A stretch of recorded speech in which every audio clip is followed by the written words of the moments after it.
And we are live. Sorry for starting a little bit later. It is 14 minutes to go in the first quarter. I had to get this set up. Second down 15. The Dolphins are near midfield as they get the ball first. Had to get me some. Ooh, ooh. They made that some strong sweet tea. That's for sure. Goodness.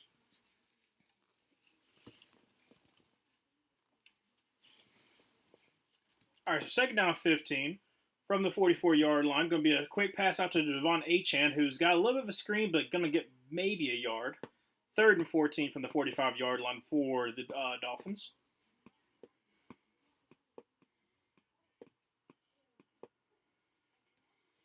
Like I said, I'm very interested to see how the defensive line of the Rams goes against this kind of pitiful offensive line for the Dolphins. Um, that's obviously their strength on defense. Their back end is just they're showing it right now, talking about the fact that they have 24.3 points per game, but it's really like their secondary is really bad. So they're actually going to give him another yard. So it gets third and 13 from the 46-yard line. Tua drops back a pass and is getting a little bit of pressure from Fisk. Steps in the pocket, rolls out, throws on the run, and wide open is Jalen Waddle up to the 20, down to about the 15, 14-yard line. I don't know what happened there. I just talking about the secondary. They're able to get pressure on him, but he is wide open. So let's see what happened here. Both people go with Tyreek, and then there's nobody for Jalen Waddle. Like I said Rams would win 31-27, so I'm okay with Dolphins scoring early here because as long as both of them get close to 30s, then I should be fine. Going to be reversed out to who is that? Is that 83? Is a touchdown. Who is that? Is that Washington? Yes, it is. It is Washington. Taj Washington out of USC with the in over. Goodness gracious. With the reverse 6-0. Great job by the Dolphins there. Cameron Kitchens unfortunately looks a little bit limp there, but Taj Washington, USC wide receiver, like I said, he's really stinging fast. I really liked him coming out. Nice end around, had all the blockers, all the defensive backs were just completely fooled. So Sanders on to kick this one away. Well, kick the extra point to make it 7-0. It's 12:01 to go in the first quarter.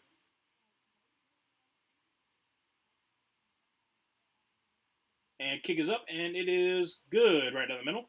So 7-0. Dolphins 2-6. Rams 4-4. Obviously, Dolphins are in a bad spot. If you lose this game, it's not impossible for you to try to win the division, but the Bills already have a win over you, and it's more than likely going to be kind of the same the next time you play them. It'll be very hard for y'all to be able to win. So, I'm trying to think. Yeah, if you lose, you're 2-7. Pacers are 3-7, and so are the Jets. So,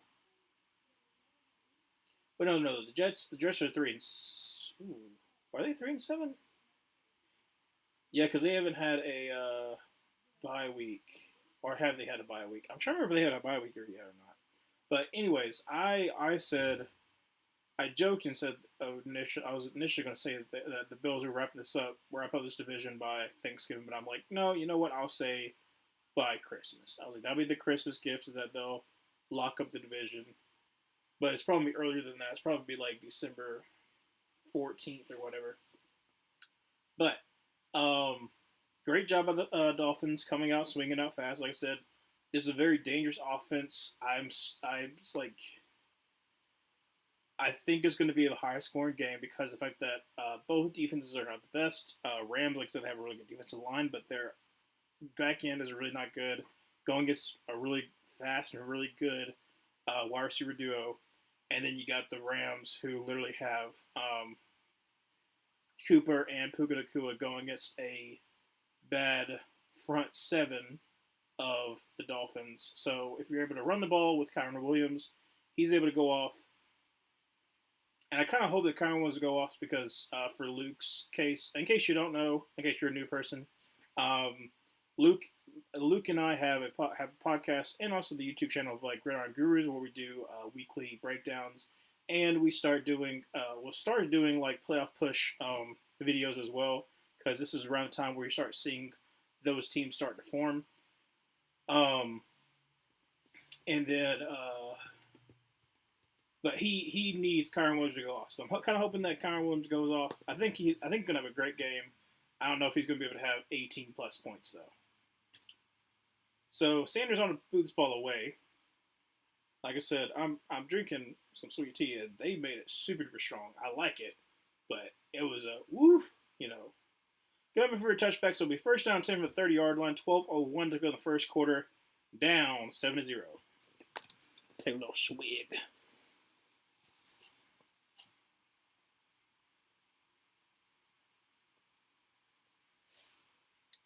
Ooh. Ooh. Good now. Okay. Matthew Stafford, under center with Kyron Williams in the backfield.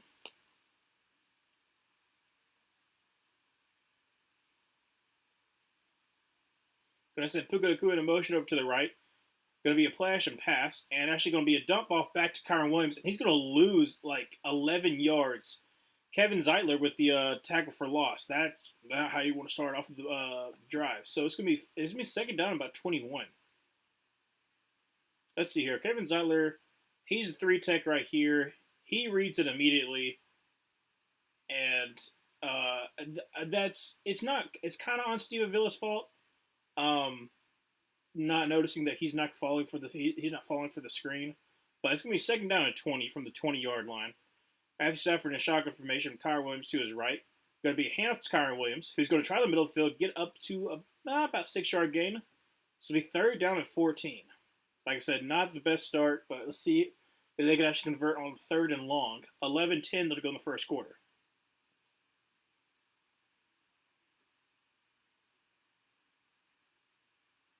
All right, so back to Stafford in shotgun formation with Kyron Williams to his left. Draws back to pass. He's got time, got plenty of time. Dumps it across the middle to the tight end, who tries to barrel through. It's going to be about 3 yards short. After a gain of 11, it's going to be fourth and 3. Punt this ball away at 10:44 remaining in the first quarter.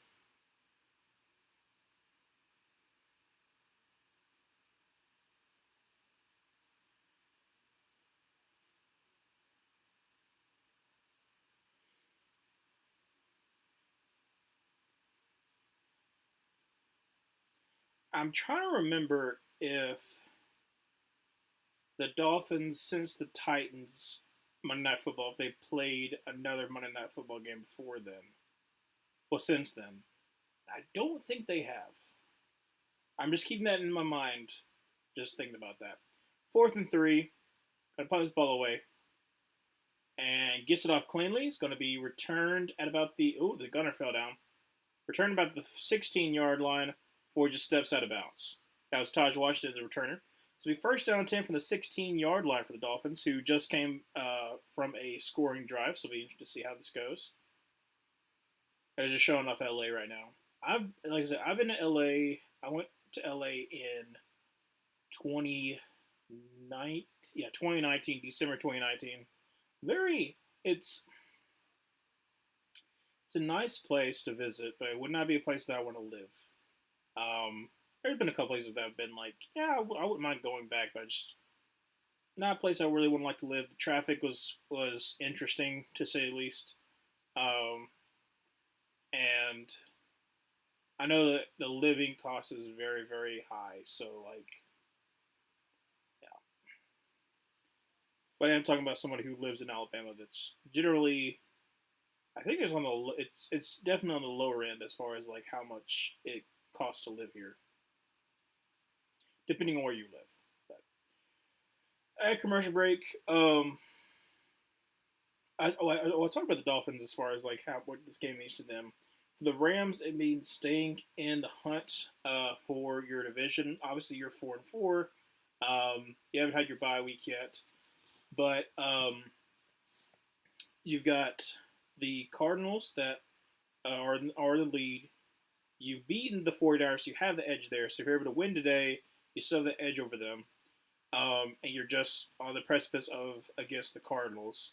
And then the Seahawks are just like, I think they're going to hang around enough, but I don't think they're going to ultimately. I think I feel pretty comfortable with my 7-10 prediction for the Seahawks. But I truly, I truly think that my prediction for the Rams can still be true, where I had them being 11-6 and winning the division and being the third seed. I think it can still happen. I am interested to see if the defense can slightly improve and if they can get some of their players back, because obviously they were a very, very injured, a very injured team. So we'll see. Like I said, this is a very tough test for them too, because it's a very, very high octane offense they have to go against. So we'll see. So it'll be first down 10 to the 16-yard line, showing off Tyreek Hill so far. He's been a crucial part of that first drive because he was able to get Jalen Waddle wide open. But let's see what happens here. 9:56 remaining in the first quarter. So actually from the 18-yard line, Tua in an empty set. Draws back to pass and quickly throws out to the outside. It's going to be incomplete, almost picked off. Just a little bit off, trying to go to Jalen Waddle.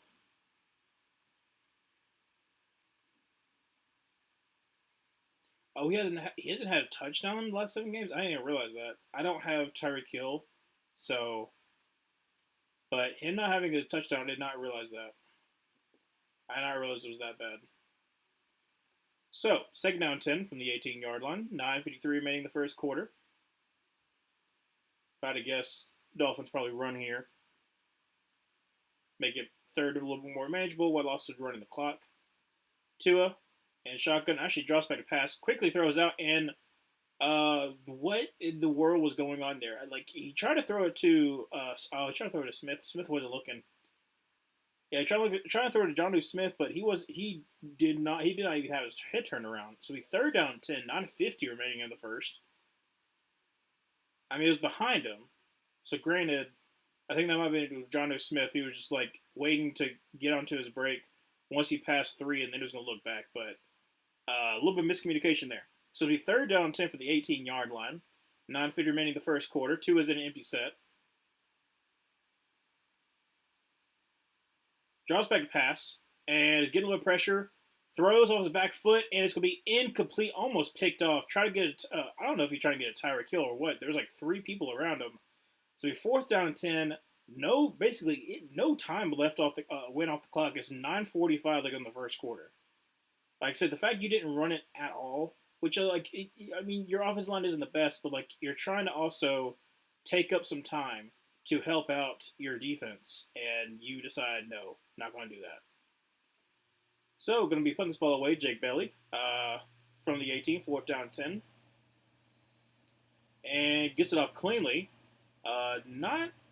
It's a pretty good punt. Gonna go out. Why was there a flag? Did he push it? I guess they must have pushed out the gunner, so that's what the flag's gonna be called on. 9:38 remaining in the first quarter.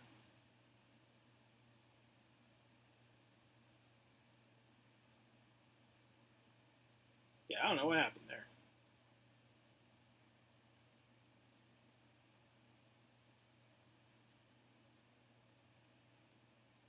Yeah.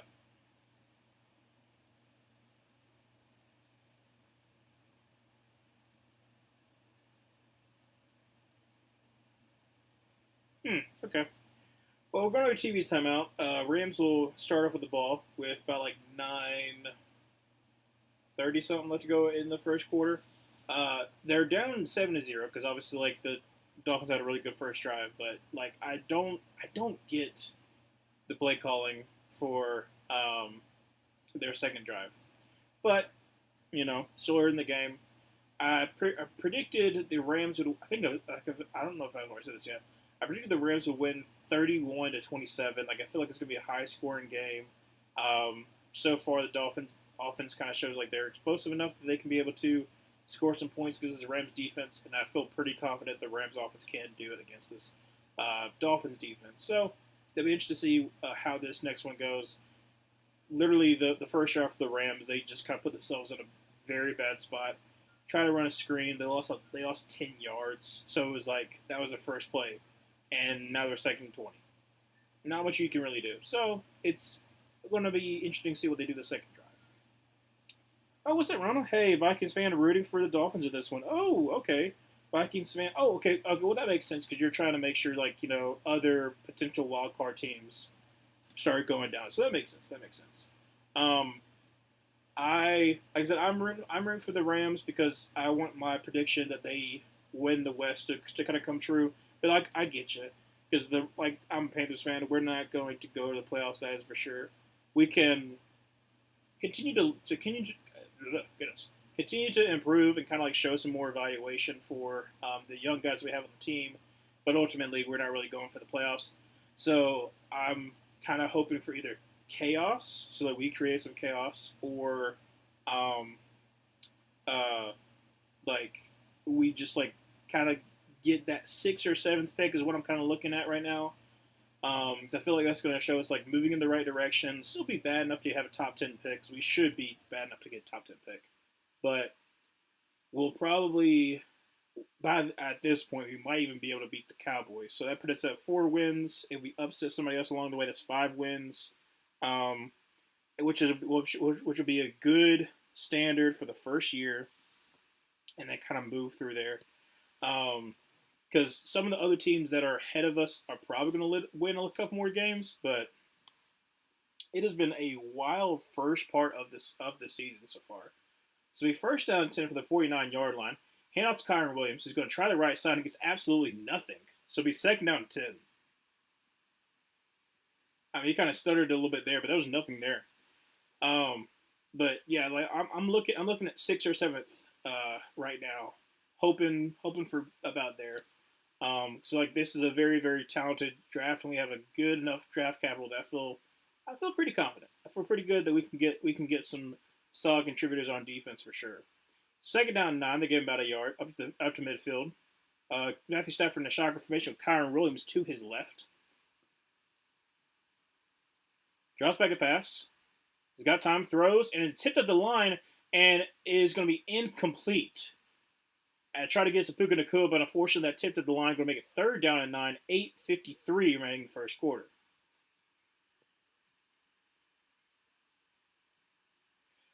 Speaking of the Vikings, I am very interested to see how the remainder of your schedule is going to go because you've got some very, very tough road ahead, and the Sam Darnold experience has kind of shown some cracks, to say the least.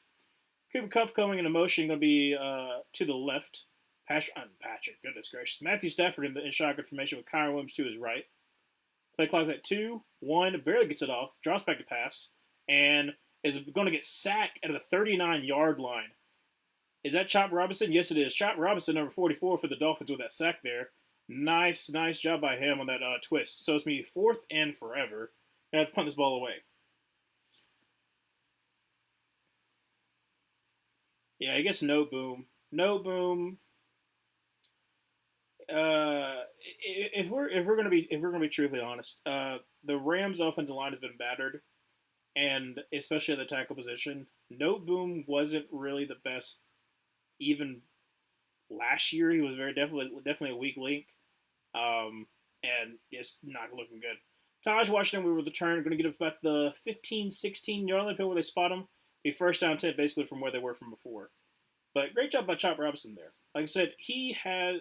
I didn't like him coming out of college, mainly because I figured he was kind of like a one-trick pony, and he still kind of is. Where his first step is really good. Like obviously, his first step is one of the best, but his pass rush moves are not good, and his anticipation is not good. His run stopping ability is not good, and so I kind of feel the same way with James Pierce. Kind of the same way as far as like I think they have a role in the NFL, but um, they need serious coaching. That hopefully you have the right coach to kind of get the best out of them.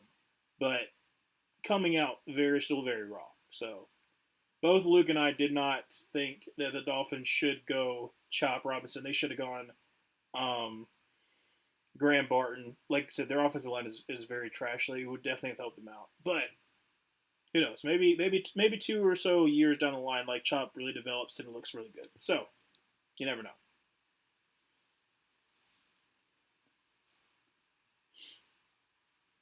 Mm. At commercial break right now. So far, like I said, still 7-0, still like half of the first quarter is available, so there's still plenty of game in this first half. But if I'm the Dolphins, I'm trying to give my defense a little bit of time, because I expect the more and more that this game goes on, the Rams offense is going to kind of start showing out. So,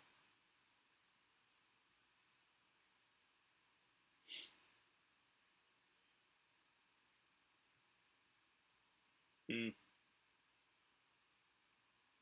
like I said, I'm really excited for this game. Like I said, right now it's still early in the game, so there's still a lot of stuff to happen.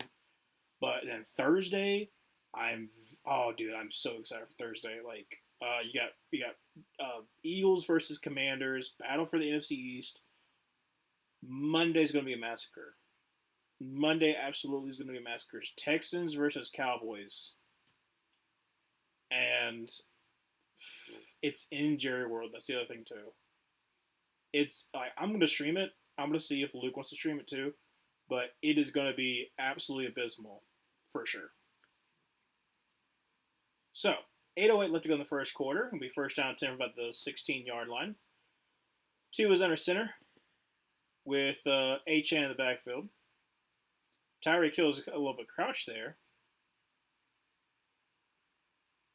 Going to be a toss out to H-Chan, and someone's helmet's gone off, but he's up to about the 20-yard line, so again a 4. That's number 70 for the Dolphins. His helmet came off, so he'll come off the field. But gain about 4, so second down and 6 for the Dolphins.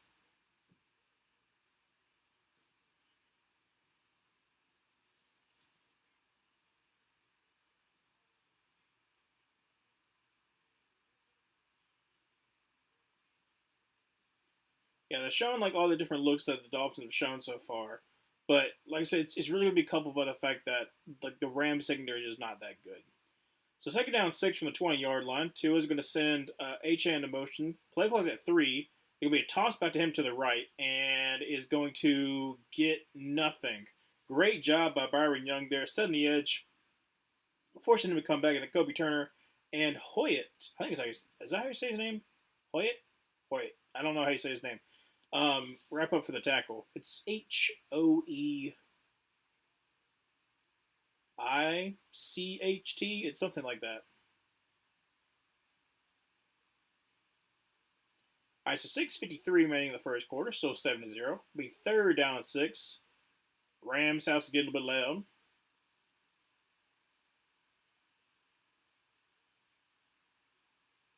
Play clock's at 3, 2, 1. Barely got it snapped off. Tua drops back and pass. Throws across must be caught, and that's going to be a first down. That's going to be caught by Raheem Mostert up to the 28-yard line. So first down 10 for the Dolphins from the 28. Kind of surprising there. Like I said, I don't mind them going empty set because I feel like they're going to really try to get the ball out quickly. But against a good defensive line, if the Rams actually hold up in secondary, Tua is going to get hit. Just saying, because they're getting close to hitting him when he's only getting a ball out by like 2.5 seconds. So just being aware of that. First down 10, 6 minutes left to go in the first quarter. Tua is going to be in shotgun formation with H-Chan to his. No, it's not H-Chan. Who's that to his right? I think it's Tracy to his. Not Tracy. The Tracy. Guy from Tennessee. What's his name? He's a rookie. I can't remember his name, but Kobe Durant is the one who tackles him for about a 4-yard loss or 3-yard loss. So second down 3. What is his name? He's a guy from Tennessee, and I can't think of his name right now. Oh man, that gets me. I gotta look it up now. Gotta look it up.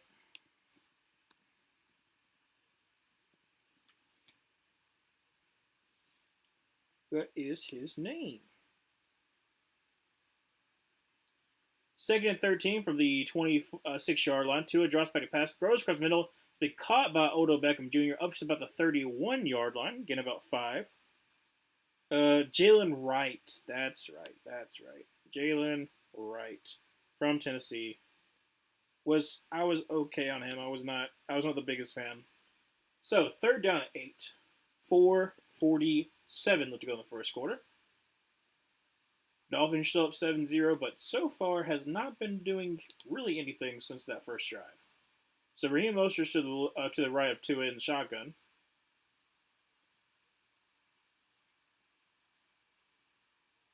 Looks like they're about to bring a blitz.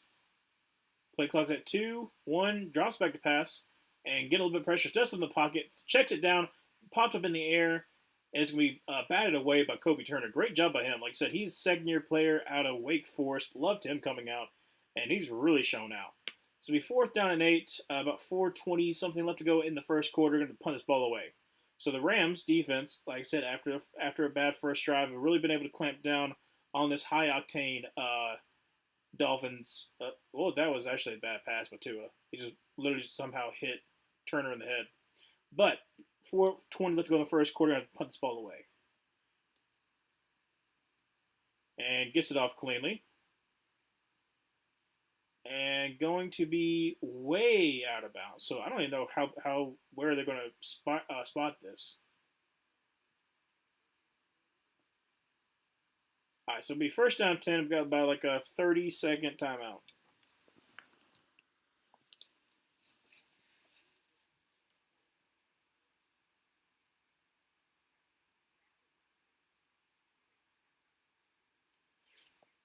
Ooh. Ooh. That's going to be diabetes. They're going to give me diabetes. Like I said, they made that really sweet. It's good. It is very good, but whew. Okay, so showing the yards right now, obviously, like the touchdowns helps it look a little bit better, but 86 to -3 is not good. I formation from the 33-yard line. Kyron Williams in the backfield. Stafford's going to check the play. Push the tight end to the left. Going to be a drop back for him. And get a little pressure. Going to escape out to the right. Throws. And it's going to be caught. That's what Tutu Atwell for about probably a 6-yard gain. So be second down to 4. 4:02 left to go in the first quarter. Great job by Stafford there. Anticipate the pressure. Get a little bit out. And Tutu Atwell, who's been kind of a serviceable. It's better that who was that? Holland that fell down? Somebody fell down. Who's covering him? So be second down and 4. 3:40 left to go in the first quarter. Going to send Puka Nacua in a motion over to the right. Stafford going to center with Kyron Williams in the backfield. Going to be a play action pass. Is getting a little bit of pressure. Should be a hole, but checks it down to no, it wasn't Kyron Williams. That was to Michigan guy. I forgot his name. But that should have been a hold on No Boom against Chop Robinson. It was pretty evident. But it's going to be first down anyways. Good evening there, Justin. It's going to be first down 10 for the Rams. 3:03 remaining in the first quarter. Matthew Stafford in the pistol. From the 46. Got Puka Nacua to his right in the slot. Going to motion him out to the left. Handoff to number 22. Going to get up to the 50, up to the 49-yard line. So gain about 5 there. Second down 5.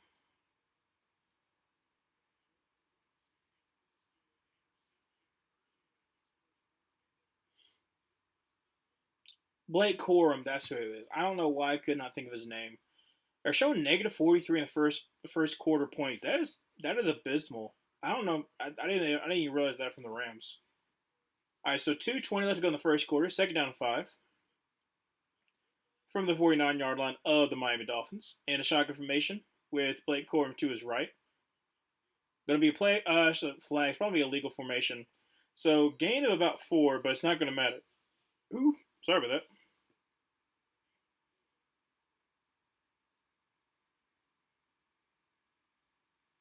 Yeah. 5 yards, legal formation.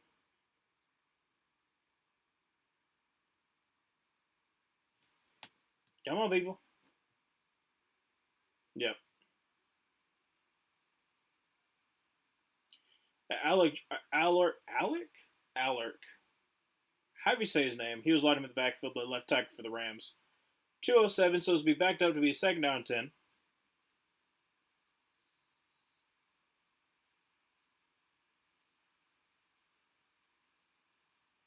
Come on, people. Let's go. All right, Matthew Stafford in the shotgun formation with, looks like Blake Corum to his right.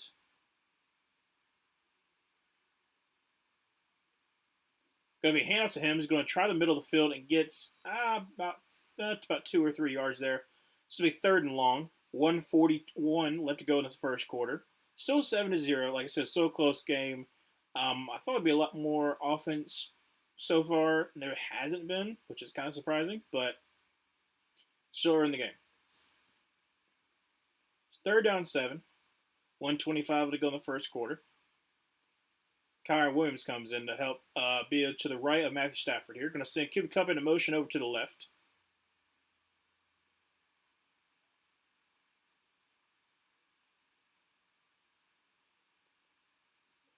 Matthew Stafford drops by the pass, throws, and is tipped and intercepted. Oh my gosh! Up to the 45, down to the 46-yard line. That is that Jordan Brooks? I think it's Jordan Brooks. 101 left to go in the first quarter, and unfortunate for Matthew Stafford there. No, it's Walker. Sorry about that. Walker Jr. Campbell with the deflection at the line, and it probably would have been a first down by the look of the pass. Let's see here. Did he catch it? Yeah, that's an interception. Yeah, Calais Campbell up against the center, and then goes to Vila. But he's 6'8", got the wingspan. I don't know how much his wingspan is, but he's freaking tall, and just deflects it. So it'll be first down 10 for the 46-yard line of the Dolphins. 101 left to go in the first quarter. Tua under center with Achane in the backfield. We're going to send Taj Washington in motion back out. Going to be a toss out to Achane. He's going to try the left side. Cuts back up to the 50, up to the 45, down to the 39-yard line. First down 10 for Devon Achane. Nice spin move by him, honestly. 6 straight game with interception for Matthew Stafford. Yep. It has been an up and down season for him so far. Obviously, they're 1-4, win 3 straight, but yeah, I'm like, you need to win this one to kind of stay in the race of the NFC West. So, Tua under center from the 39-yard line, I formation with Achane in the backfield. Going to send Taj Washington into motion over to the left. Going to be a toss out to Achane, who's going to get maybe a yard. So second down at 9. This will be the last play of the first quarter. 7-0 for the Dolphins.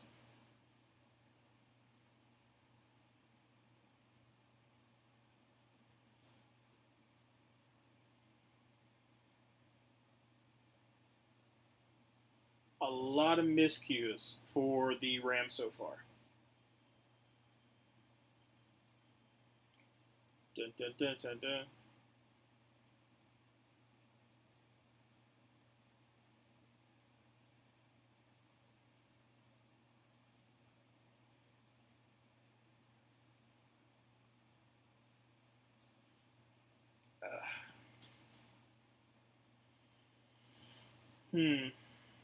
All right, so they're second down and 9 from the 38.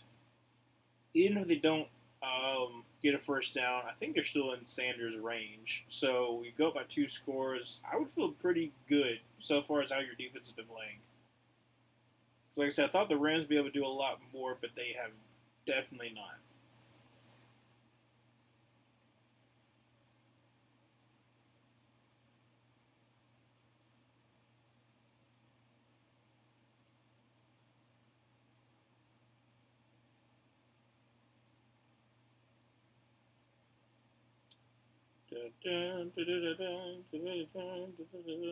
I got that stuck in my head now. I do my way.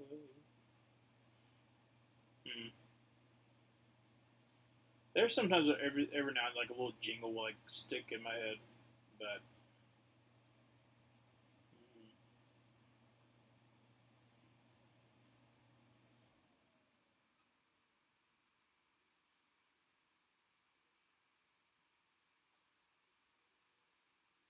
trying to think who has.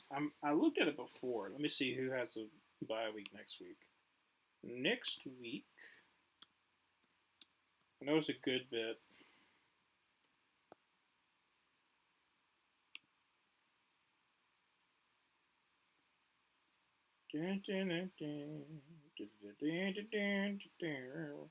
Yeah, so like this past week was this week. It was Browns, Packers, Raiders, Seahawks, and then this week it's Cardinals, Panthers, Giants, and Buccaneers. And then week 12 is a whole lot.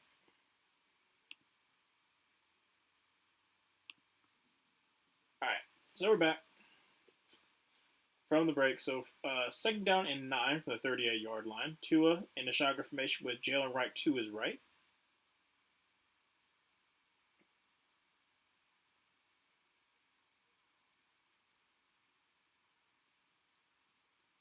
Going to be a toss out to Jalen Wright to the right, and is going to be pursued and wrapped up by 40. Don't know who that is, but he's going to gain about 3 or 4 yards. So it'll be actually 4 yards. It'll be third down and about 4, depends on where they spot him. Third down 4, third down 3. No, actually third down 2. They gave him 6 yards there because third down 2. 14:34 remaining in the second quarter.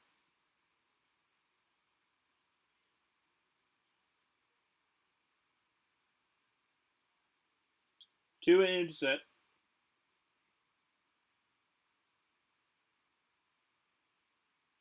Tries to force him off sides. Drops back to pass. And steps up in the pocket. Throws. And it's going to be incomplete. Right through the hands of Jalen Waddle. I don't know what happened there, but it was a good pass. He just dropped it. So 4th and 2.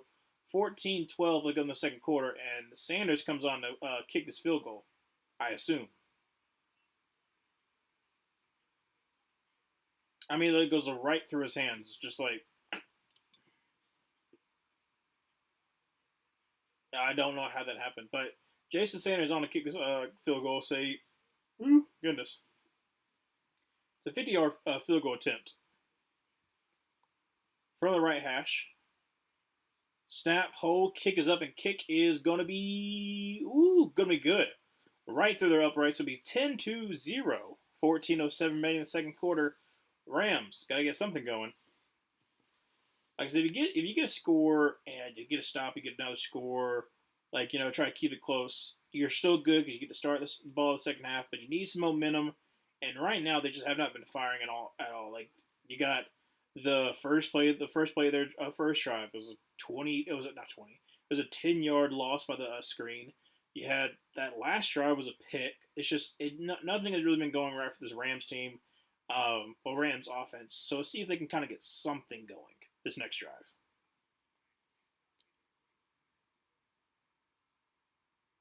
Do do do do do.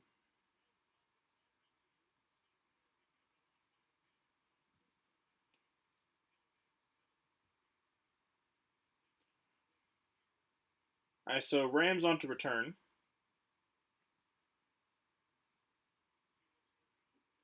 Like I say, like they're showing it again, but it just literally just goes right through his hands. I don't know how that happened.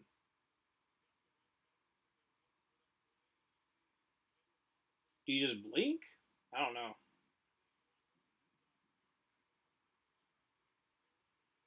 All right, Sanders on to put this ball away. Going to be a line drive. Up to send him to the 15. Tries to cross the field. Stiff arms up to the 15. Cuts back again. That should be a face mask. Surprised it's not, but great job by the return team of the Dolphins. I don't know who that was, but he was hauling.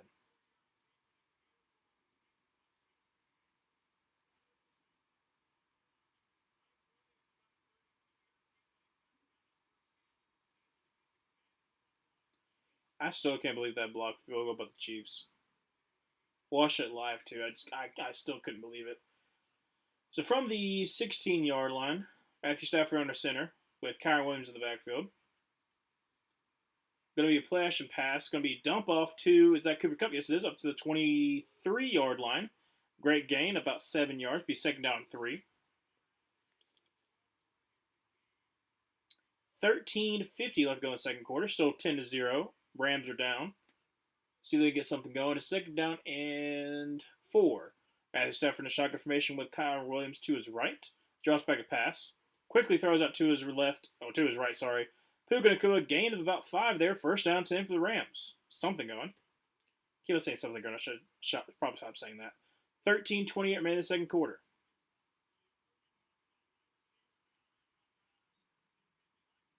Matthew Stafford in a shotgun formation from the 28-yard line. Kyron Williams to his right. Going to send tight end motion over to the left. Drops back a pass. And he's going to dump it out to Kyron Williams, who is going to be wrapped up by Jalen Ramsey. Gain of 0, so it'll be second down and 10.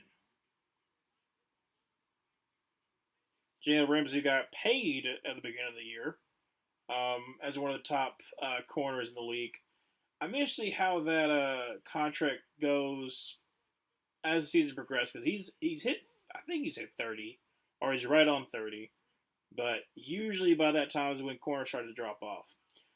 So Matthew Stafford drops back a pass, going to check it down to Cooper Kupp, who's going to try to sidestep one person, gets about 2, and that's going to be about it. So it'll be third down and 8 for the Rams. 12:30 left remaining in the second quarter. Like I said, nothing's really going. Kupp, please get less than 35 points so I don't blow my fantasy game like the Falcons blew their game. I'm sorry, Manuel, about that one. That is rough. I don't think Cooper Kupp's going to get 30, especially how this game's going right now. I thought it'd be a lot more explosiveness, and there hasn't been, but it's so early in the game, so you never know. 3rd and 7 from the 31-yard line. Cooper Kupp comes into motion to be bunched to the right. Stafford with Kyron Williams to his left, drops back a pass, and steps up in the pocket, is going to get sacked.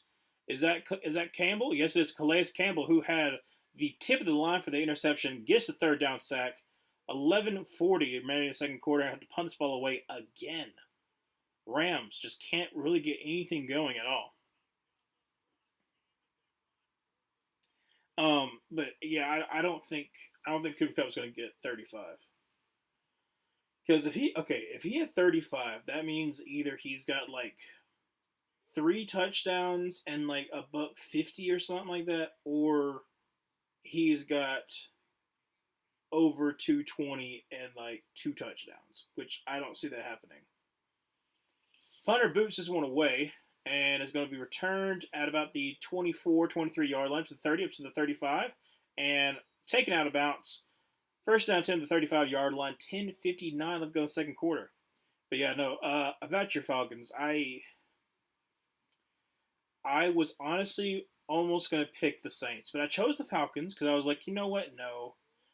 They aren't going to have where, like, the interim coach comes in and then, like, he usually wins. That usually happens. And I was like, no. I was like, the Falcons should win this game so that they can not lock up, but they can get close to locking up the division. And no, they don't. It's, yeah, like, because the Buccaneers lost, because the Falcons won, or because it was the Saints won and the Panthers won, technically,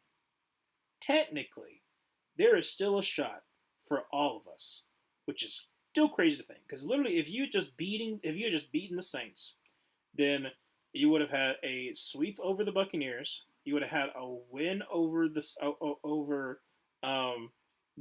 sweep over the Saints as well, and you would have already beaten us. So you would have been 5-0 in the division, and pretty much like, oh, you know what, we could probably coast on through and be the 4th seed or maybe the 3rd seed, but we'll win our division. Now, you are giving an opening that it would be the most hilarious thing. Because I thought about this earlier in the season and in the off season. If it comes down to Week 18, Falcons have to play the Panthers in Week 18 at their own place. What if it comes down to The Buccaneers versus Saints. If the Buccaneers beat the Saints, and somehow, some way, the Panthers beat the Falcons to keep them from the playoffs. Oh, buddy, I would be clowning the Falcons because like it could legitimately happen, which is it's it's still wild that that's a possibility because is our season over? Practically, yes. We're 3-7. It's not like we're gonna have a miraculous Dolphins run where like they were like what 1-7 and they won like 7 straight. That's not gonna happen.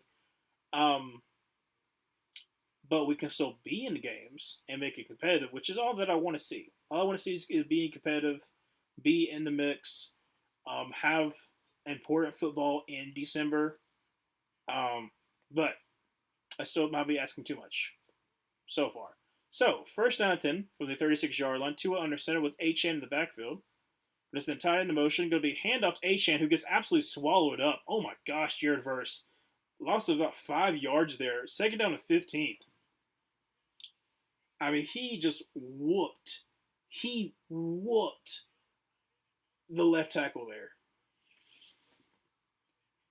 Oh no, nobody picked him up.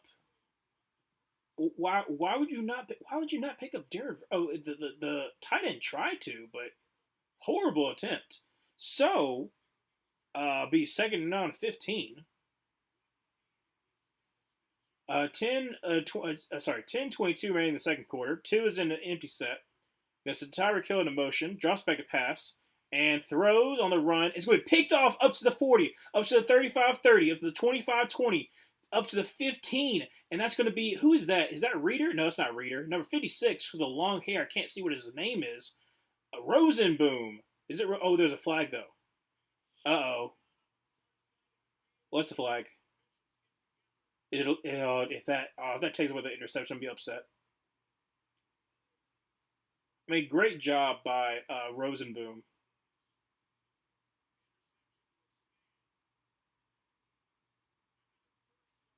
Joe Buck says it's still like the interception's still going to stand. I just don't know what the flag is.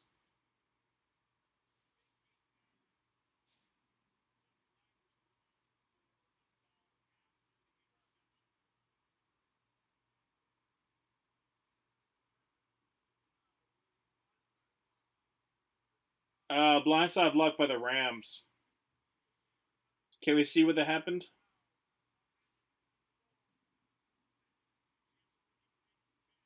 Fist, come on, dude. I'll read your comment in a little bit. I'm hoping they show where's the blindside block. Here we go.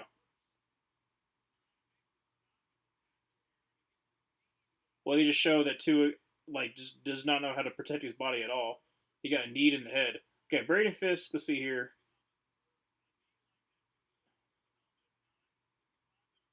He almost hurt Byron Young there. So it's from the 43-yard line. Going to be under center. Going to be handoff to Kyron Williams, who sizes a man, sizes another man, gets up to the 40-yard line. And are they calling that a fumble? Oh my gosh. No way you just give up a fumble like that. They're calling it a fumble. It's going to be at the 39-yard line. No way. No way.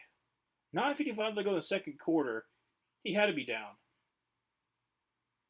That can't you can't have a momentum play like that and then automatically give it up. I gotta see it. I gotta see it. I gotta see it. All right, let's see here. He is. It's a fumble. Oh my god, that's a fumble. Oh, I'm sorry, Luke. Kyron Williams might not get your 18 plus you need. Okay, we didn't deserve to win. We came in with too much confidence. Yep. Didn't take them seriously, and now the Broncos game scares me. It honestly should. Like, the Broncos defense is legit. Um, Bo Nix, especially because your pass rush is not the best, I, it could be difficult for you. Um, they shut down the Chiefs, and our offense isn't close to theirs. True. Also, Koo, I'm scared for him. I really like him, and some fans are calling for his head. That's unfortunate for some fans. Some fans are the absolute worst, and it's a common thing you see across the league. But like When Eddie Pinheiro 2 years ago missed those kicks, so many people called for his head too, and I'm like, no, he's been consistent before then. Tua on a naked bootleg throws to Tyreek Hill, who's going to get up to about the 50, the 49-yard line, first down 10 for the Dolphins there. But so many fans call for his head and call him so like just it was ruthless. And but then if you do play well, then the fans just forget. But I'm like, you said awful things. You can't just take that back. And that's what I'm scared about with Koo.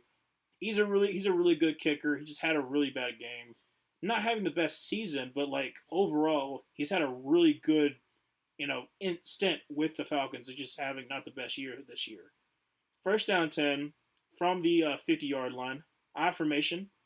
Going to be a handoff to Achan, who gets absolutely nothing, but a loss of about three. No, actually, that was Jalen Wright who lost of three. I think it was Bobby Brown with the tackle there. Yeah, Bobby Brown the third. Um, See, I'm not sure about him. He's still good, but he can't keep missing kicks like he has. Like I said, yeah, he hasn't had the best season so far. Is this the week of the two-win team? Like half the two-win teams have won, and maybe more if the Finns win right now. Why is like half the league in take mode right now? I honestly don't know. Like I like we have never seen anything like this before. Where like the top seven teams all were 2-7. Now look, it'll figure itself out, but that's still kind of weird. Going to be a screen to Achan, who loses another yard. I mean, it's 3rd and 14. Goodness gracious, just negative play after negative play. Great job by the Rams there. Um, 8:15 remaining in the second quarter. Third down and well, they say he didn't really lose a yard, so it's third down 13, but it's third down 14. Yeah, like I said earlier, there are a couple more games between these tanking teams, so it'll be interesting to see how that will kind of shape out. I'll go a little bit over that like at halftime, as far as like the games that are determined who gets the first overall pick. Tua drops back to pass and fumble. Oh my gosh, he recovered. I think. Oh wait. Byron Young got it. Oh my gosh, Jared Verse absolutely dismantle him, force the fumble, and recover the fumble. In back-to-back-to-back drives, there has been turnovers. This game is wild. 7:37 minutes in the second quarter. Dolphins are up 10-0, and the Rams will have the ball at about the Dolphins' 40-yard line. I mean, just straight bull rush. Just straight bull rush by Byron Young. And then offensive line does not do what he's supposed to do, and that's fall on it. He doesn't fall on it correctly and leaves himself susceptible to like the defensive alignment, and the verse just rips it away. You can't have that, man. I said that before. Like when you have a momentum play, you can't have a turnover. You can have a punt, that's fine. You can't have a turnover. So from the 36-yard line, I formation going to send Robinson into motion. Stafford throws it to going to be to Puka Nacua. I don't know if he caught that ball. I think he might have been.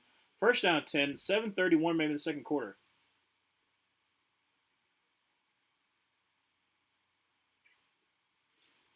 They're going to say it's incomplete pass.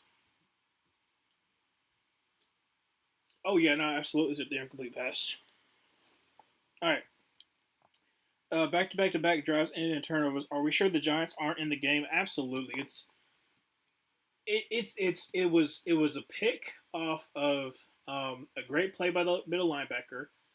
Then you had Kyra Williams, literally like the second play of that drive, fumble it, and then you have Tua fumbling it again. Don't know how that happens.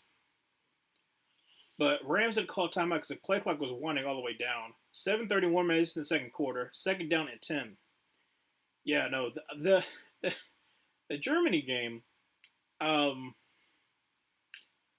Daniel Jones very much lost in that game. Obviously, you can look at the Tyron Tracy fumble, and the Panthers defense was kind of talking about the fact that he was kind of like holding it out a little bit more. He was, and Ashawn Robinson just took advantage of it. But Daniel Jones had two interceptions in the red zone.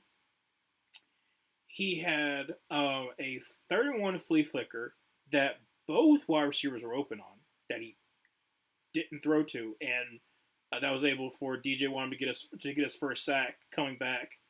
Um, yeah, just like bad for Daniel Jones, and the Giants have a bye week, so who knows what's going to happen.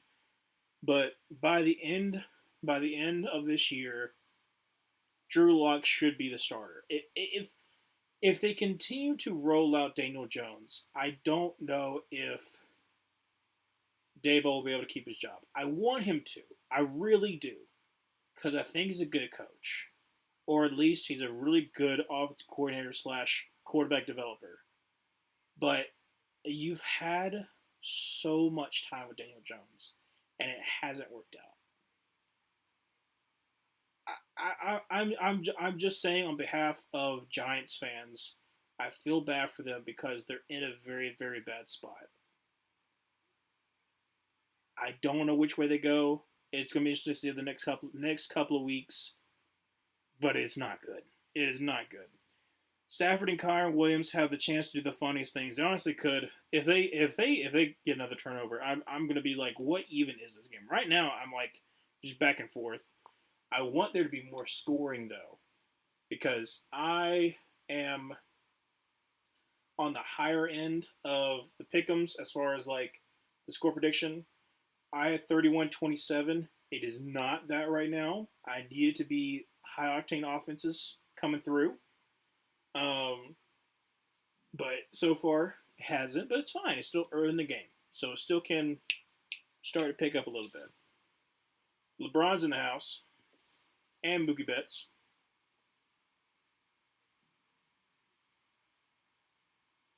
Our second down 10 from the 36-yard line. Matthew Stafford in the shotgun formation with Kyron Williams to his left.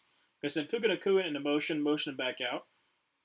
Going to be a fake screen. Going to be a throw. Oh my gosh. Cooper Kupp, great catch and able to hold on. He got absolutely hit right in his sternum. Goodness gracious. A great catch for about 14 yards there. First down 10 for the Rams. Great fake the screen, Cooper Kupp, and then just got absolutely just walloped. That was a Fuller with the hit. I don't know how he hung on to that. First down 10 for the 22-yard line. 7:11 left to go in the second quarter. Always open. Let's see if some people can get open here. Actually going to be hand of Kyron Williams. He's going to try the middle field. It gets about 2 yards there. So it's going to be a second down and 10. Not second down and 10. Second down and 8. Sorry about that. Get Kyron Williams a couple of touchdowns. Like I said, I want Luke to win.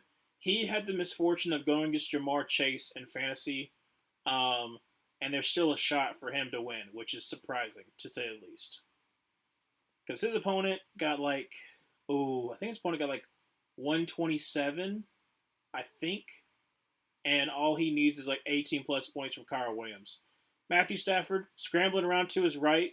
Throws, and it's going to be caught. Great catch by Puka Nakua. Only for about 3 yards, but still makes it third down and about 4. 6:24 remaining in the second quarter.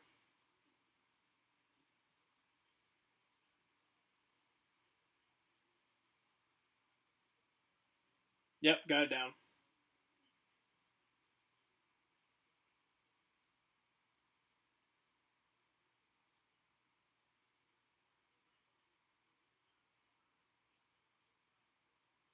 All right, so third down and 4 from the 16-yard line.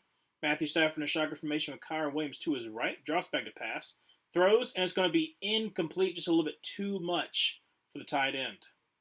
5:50 remaining second quarter, and they're going to kick this field goal. Unfortunate. Unfortunate for sure. Try to get to Allen. He was open in the flat, but unfortunately, just not a good throw. Wouldn't have gotten the first down because I think it was a good angle by the Dolphins defender. Probably would have stopped him, but 34-yard field goal attempt. Let's see if he can make it. Make it a one possession game.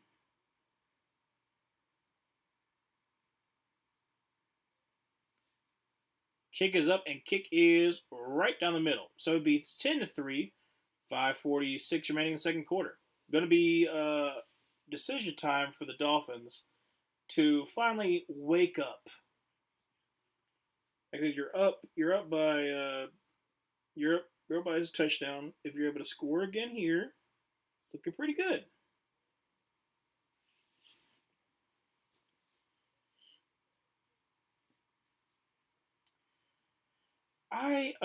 They're showing a commercial for the I don't know what it's called. It's like Santa One or whatever. It's the one where Santa Claus has been kidnapped.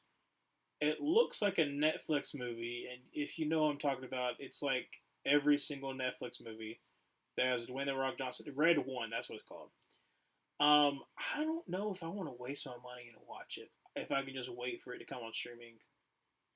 Like if I did watch it, I'll be watching with like friends. Like we just go there.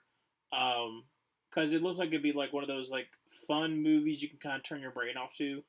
But do I want to spend $30 to watch a movie? I just the reason why I haven't been to the movies in a very long time is because it's so expensive.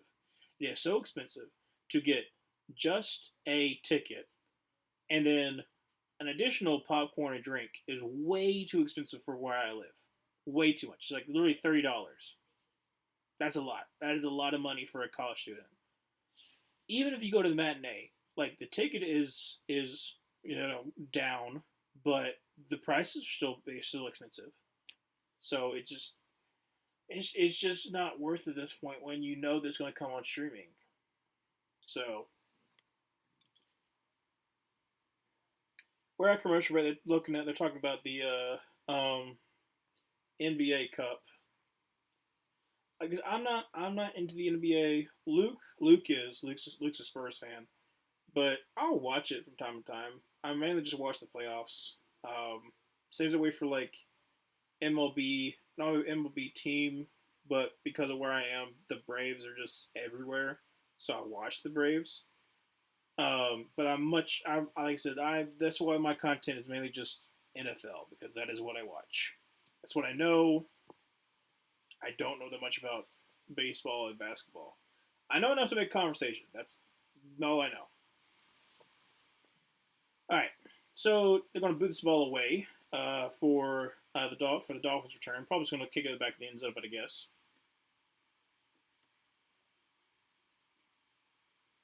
And going to be for a touchback. So it'll be first down 10 from the 30-yard line for the Dolphins. 5:46 remaining in the second quarter, up 10-3.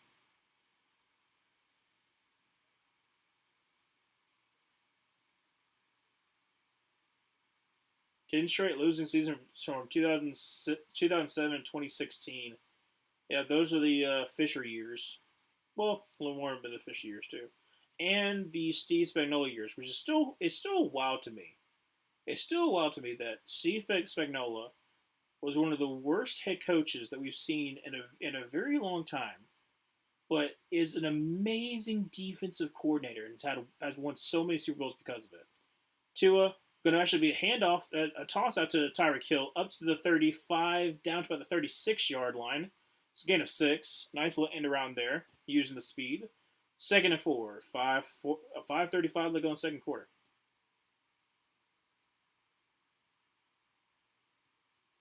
Like I said, I like certain aspects of the.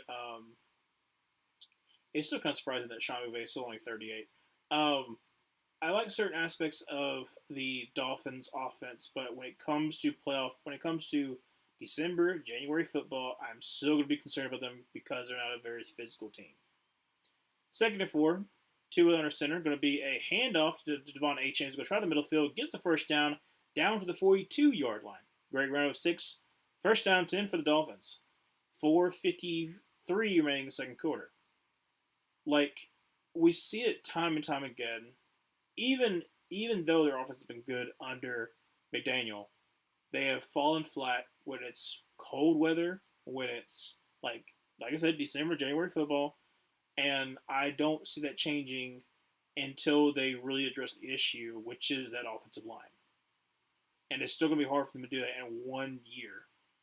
First down 10 for the 42-yard line. Tua under center. Going to be a play action pass. And it's going to be dump off to Tyreek Hill. Try to corral number 28, misses the tackle. Tyreek Hill gains about 5 yards there. It's be second and 5.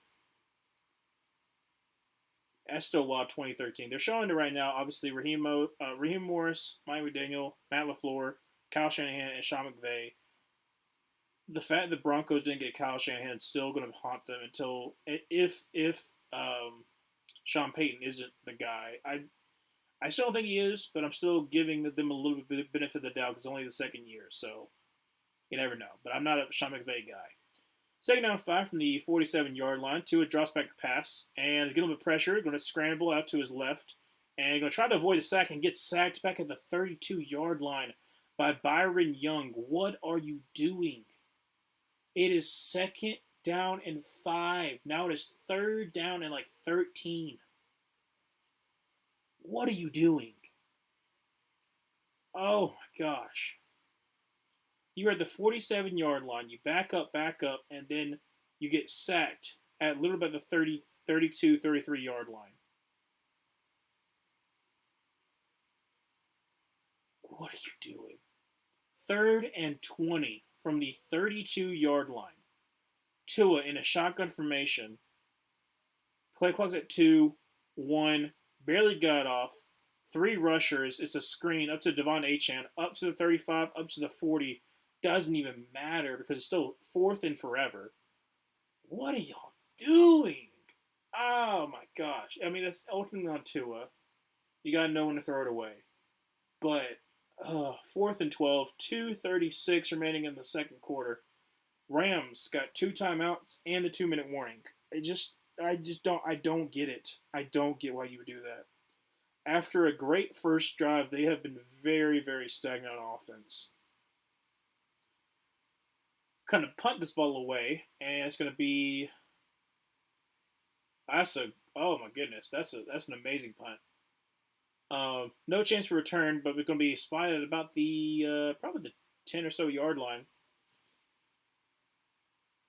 They're showing the great drafts from the Rams, obviously past the third round and such. Les Snead is a very good GM, and being an Auburn man, obviously you know what's going to happen. Him and then also the Chargers GM, both from Auburn grads. Myself, Auburn, well, not yet graduated, but Auburn man.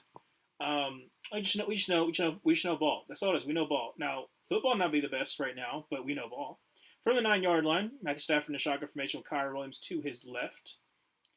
2:13 remaining in the second quarter. Going to be handed to Kyren Williams. He's going to try the middle of the field, gives to the 15, and runs over. Oh my gosh, runs over Holland for about an 8 to 9 yard gain. Second down, about 1. They'll take us to the 2-minute warning. That was a great run by him. I know what I was going to do. Before we get to halftime, because we're at a 2-minute warning, I'm going to talk to you about what I looked earlier about the Tank Bowl scenarios for the remaining games. Because for some teams, they have 3 games, and I'm like, this legitimately could be interesting time. I think the Patriots don't really have anybody besides Dolphins again, but is it the Titans that have 3? There's one team that has 3 teams.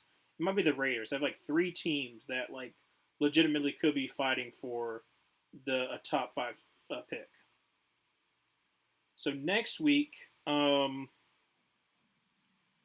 got if Miami loses this one, you got Vegas versus the Dolphins, kind of a tank bowl there. Cleveland versus New Orleans. Like I said, both teams had 3 wins. I think that's it for week 11. Week 12, I think there was 2. I'm trying to remember what I looked up.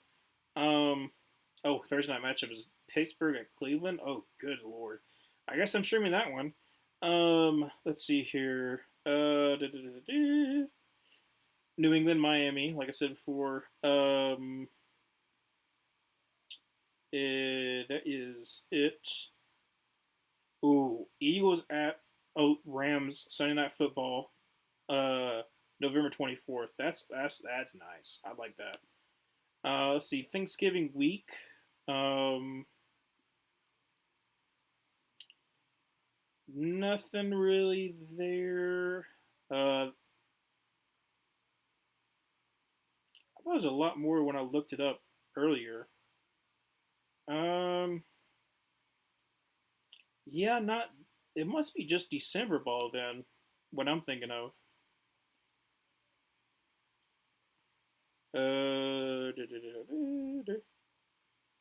Jacksonville and Tennessee. That's on December 8th. Then you got Jets, Miami. You never really know. They might be tanking. Um, New Orleans, New York. Okay, so that's what I saw. So December 8th was a big week. Um, and then that's it for as far as the tanking games. Second down and one. Matthew Stafford in the shotgun formation with Kyle Williams to his right. Going to be a handoff to him who's got a wall of protection, but gets the first down barely. Well, they actually give him 2 yards. That's a good spot. So first down 10 from the 20-yard line, 150 remaining in the second quarter. Matthew Stafford in a shotgun formation with Connor Williams to his right. Drops back to pass. And throws across the middle. It's going to be Puka Nacua, who's going to gain about 9 yards there. Second and one from the 29-yard line. 132 remaining in the second quarter. Stafford in a shotgun formation with Kyle Williams to his left. Going to send Cooper Kupp into motion. Drops back to pass. Has got all day to throw. He's going to check it down to Hudson, who gets tackled and bounced. Clock is running. 1:15 remaining, but still gets the first down. Feel the burp coming on. From the 33-yard line, Matthew Stafford in a shotgun formation with Kyle Williams to his right. Drops back to pass. And is getting a little bit of pressure. Steps in the pocket. Throws. Going to be checked down to Kyle Williams. Who's going to get the first down up to about the 44-yard line. And 21 was kind of holding down on him. 55 seconds remaining. Like I said, you still got plenty of time. Still got 2 timeouts. Once you get to your side of the field, then you can call a timeout. Stafford, shotgun, drop back to pass. He's got all day to throw. Takes a shot, and it's going to be incomplete. That's fine. 39 seconds remaining. First down 10. Second down 10. Still got 2 timeouts from the 44-yard line. Quickly. Talk about the games. Jets versus Jaguars is the 15th. That is all for the 15th. All right. Next incomplete pass or whatever. I'll say the week 16 games. Second down 10 from the 44-yard line. Matthew Stafford shotgun formation, drops back a pass. A little bit of twist there. Throws. It's going to be checked down to Kyle Williams. He's going to get to the 50, up to the first down marker, get up to the 45-yard line. Clock is running. And they call the first timeout. Good job. So 33 seconds remaining. And the Rams have 1 timeout remaining. All right, so let's speed round this. Christmas week. There's not really as much as I thought there was. I thought there was a lot more. This is a big one. Jacksonville at Raiders. December 22nd. That is a huge game for who's going to get the top pick. So that's something to keep in mind. Week 17.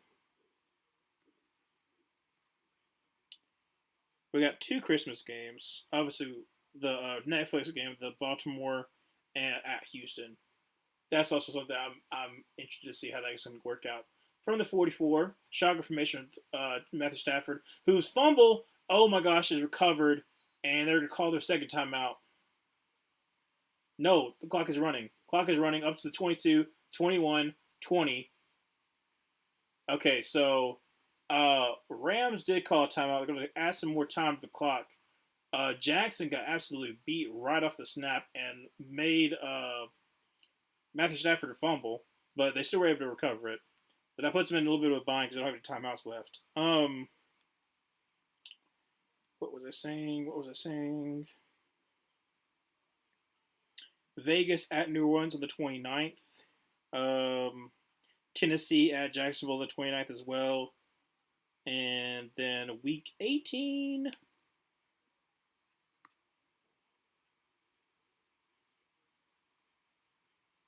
Not really any. Second and 19 from the 47-yard line.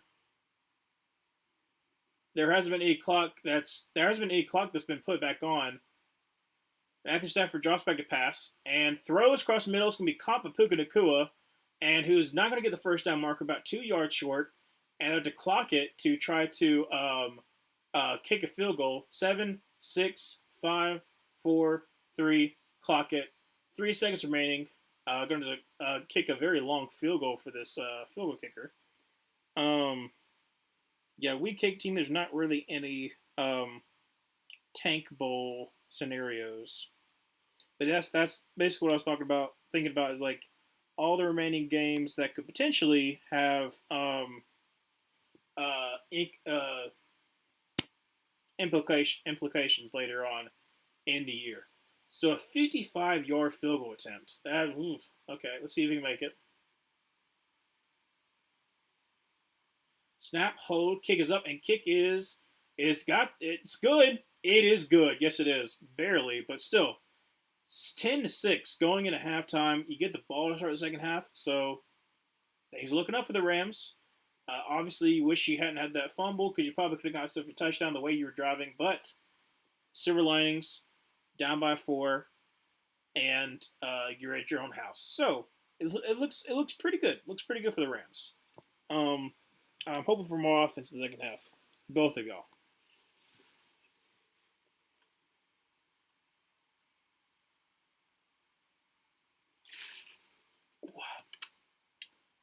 Ooh, I said it before. They made this tea good, but it's like syrup. It is diabetes. That's what it is. That's for sure what it is. It's diabetes. Going to halftime. I guess kind of talk about the. I've already kind of talked about this week as far as like game wise. Um, it's still. I'm still on a level of high that we won. Like I said, I talked about it when I streamed the Panthers game.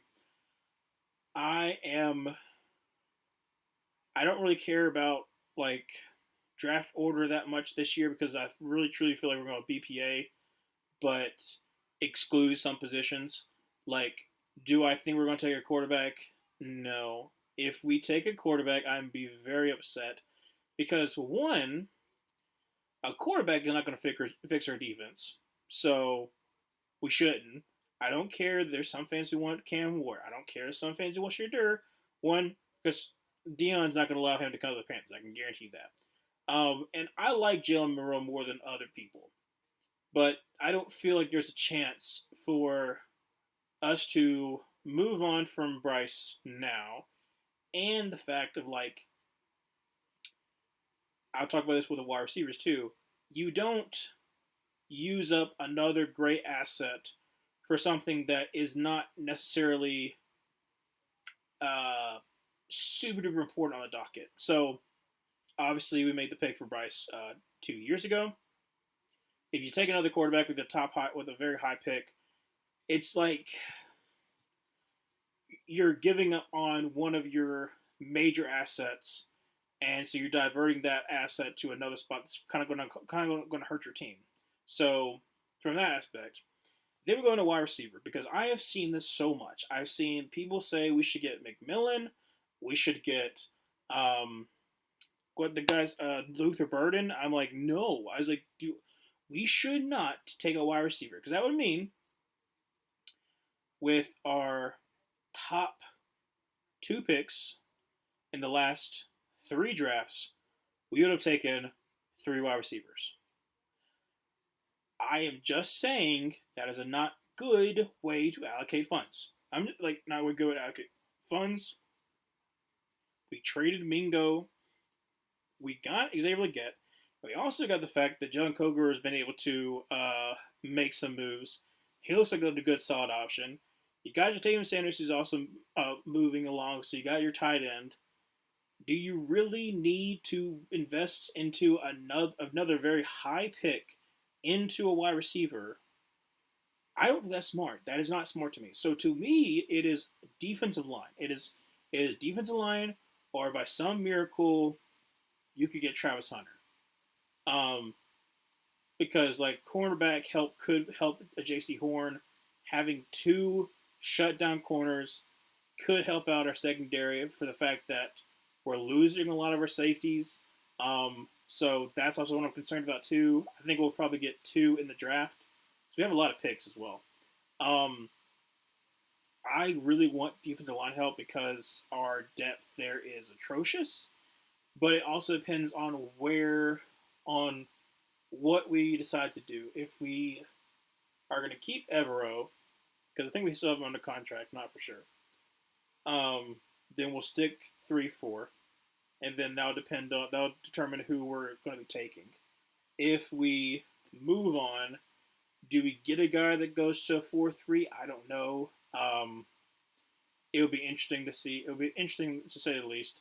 I think Evero's a good defense coordinator. There's a lot of people who are out on him. I'm saying that injuries have decimated this team. That was already not the best, um, not the best depth wise. That was like if the because of the fact that we lost Derek Brown, we lost Shaq Thompson, so you forced Trevor Wallace in, in way too early that they should be. And yes, is he making mistakes? Sure, but he's doing a good better job than I thought he was, and he's doing a pretty good job in his own right for being a rookie. So you got that. You got a lot of injuries. You got DJ Warner finally coming back. So our front seven is not the best. Outside of JC Horn is a little bit inconsistent play from the secondary as well. So it's like you don't really have the best players. That it's going to be kind of hard for a defensive coordinator to really do well with. And so I think he's kind of just doing the best that he can. So that's the reason why I'm like, I don't really think it's all on him. But I also don't think that, oh well, we should have just had Brian Burns and that would fix this defense. No, no, it would not have. It absolutely would not have because yeah, sure, you get one more pass rusher that would have helped, but then they'll be keen on him. He would get no interior pressure at all, and so he would be the only guy getting any kind of help. Getting no kind of help. So it he also is not Brian Burns. As much as I loved him as a Panther, he does not do the best in run fits. Sometimes he gets bullied, and that's the reason why I was like okay with letting him go because I was just like I'm not willing to pay a guy $30 million a year, about $30 million a year, when you're not a top five pass rusher and you're not a top five at your position. Like if you were just a top 10 pass rusher, but overall like run fit wise, all that kind of stuff, you're like a top five, then yeah, pay you all the money. But if you're not, and in some aspects you're a liability, that's the reason why I was like 24. I think is actually reasonable. He didn't want to pay 24. That's fine. Giants can do that, and we were able to rebuild our offensive line because of it. So ultimately, it's going to work out for us if we hit in the draft because it's a very deep draft class for defensive linemen. So it could end up being really, really, really well for us. They're showing all the other games. Obviously, I I picked the Buccaneers to win. I feel really upset they didn't win. They were really close, but at the end of the day, Brock Purdy had an amazing game, and Jake Moody finally kicked a field goal because he like missed like three attempts that game, which is crazy. And then the Chargers absolutely decimated the Titans. It wasn't as close as the score shows. And then the Vikings. I talked about it earlier with Ronald Crosby. The Vikings, I wasn't super high coming into this year because I was like, how much can Sam Darnold actually do? He started to kind of trick people early in the year, and I was showing the Panthers game right now. I'm so happy about that. I'm not happy with certain aspects of the game, but I'm very happy we won. I also love the uniforms. What was I saying? Oh, the Vikings. Uh, I, your defense can be good against bad quarterbacks, but if they have a good offensive line, it's going to be torn apart because your secondary is absolutely garbage. Your corners, garbage. Outside of Harrison Smith, who's still, still doing a decent job at 30, what, 2? I think Harrison Smith is about 32. Um, like, your schedule gets really, really, really hard going down the stretch. I think there's a possibility you can sneak in as a wild card, but I ultimately think that you're going to end up missing out, which is going to be kind of funny because you started out like, what was it, 5-0? I think it was 5-0, and then you have a chance of missing the playoffs. So, like I said, it looks like the Vikings are running schedule. Obviously, you have the Lions again. You got the Packers again. Let's see. All right. So at Titans, at Bears,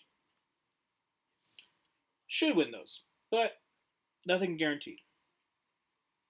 Let's just say you do. So right now, you are what, 5-3?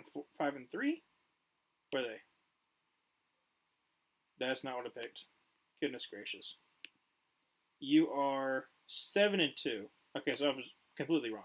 So 7-2. Let's say you beat the Titans, you beat the Bears. You should. So you're 9. So you're 9-2. Then you got the Cardinals. You actually might lose that one. Cardinals are a very difficult team. So 9-3. Falcons, you should beat the Falcons. So 10-3. Bears again. Do you sweep the Bears or do you somehow lose to the Bears? At Seahawks, Packers, Lions. I think you could be 10-7, and there's a possibility you miss out on the playoffs. Now, is it as hard as I thought it was? No. I think, like I said, if you win the games you're supposed to, like you beat the Titans, you beat the Bears twice.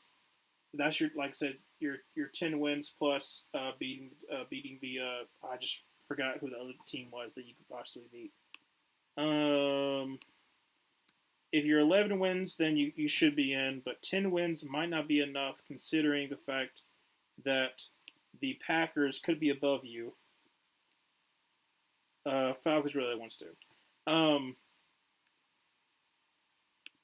So let's see. So you have the NFC. Yeah, the NFC West. So if the Cardinals beat you, and the Cardinals are also 10-7, then they would be ahead of you, more than likely. Um, NFC South, there shouldn't be anybody that's competing with you to uh, make it to the playoffs. NFC East is more than likely going to be the number 5th seed. So either the Eagles or the Commanders, unless something drastically changes. So you're competing with, more than likely, I feel like the Eagles are going to end up winning the division. The Commanders, the Cardinals, possibly the 49ers, and the Packers. So that is 4 teams that you were competing with for 3 spots. It's going to be difficult for you. So that's what I'm saying. You have to win those games, like the Bears, like the Titans, like the Falcons, especially. If you're able to sweep the Packers, then I think that you're in. Because, like I said, that'll give you your 11th win. You should be in. But I'm just saying 10 wins might not be enough. But it's going to be interesting down the stretch because there's so many bad teams. So, like I said, you legitimately could win 10 games and not make the playoffs. It's happened before. It's a little bit harder now, but it can still happen. Mm. About to be back on the game. Like I said, it's 10-6. Rams start off with the ball. I'm hoping they come out swinging. Like I said, I want offense the second half. So far, it's not been a bad game, but it's not been the game that I was hoping it would be. It's been very crazy, that's for sure. But what was I saying? Sometimes I go on tirades and I just completely forget what I was going to say. Um, but I think the Rams are going to come out swinging. I think they're going to make it a. I'm hoping that they end up winning 31-27. It's not going to happen, but I'm hoping they end up No, scoring a lot of points because I want to get the extra points for my pick'ems. How we do things in my friend group is that on Monday Night Football, and especially when you get to the playoffs, you of course you pick your team, but you also pick a score prediction. If your team wins, you get 1 point. Same as I think for all the games. If you're the closest score, you get two additional points. And then if you get the exact right score, that's two additional points on top of that. So you can get five total points to get the exact score, which surprisingly enough has happened. It's happened three or four times. So it can happen. Very very rare, but could happen. Um, like I said, I'm not going to get the exact score, but if it starts rolling and we get above 59 total points, then I'm looking good. I think I end up winning if that happens. So from the 30, Matthew Stafford under center with Kyron Williams in the backfield. Going to be hands Kyron Williams, who almost stumbles. Gets to the left side, up to the 35, up to the 39-yard line. Great 9-yard run by Kyron Williams. Second down and 1.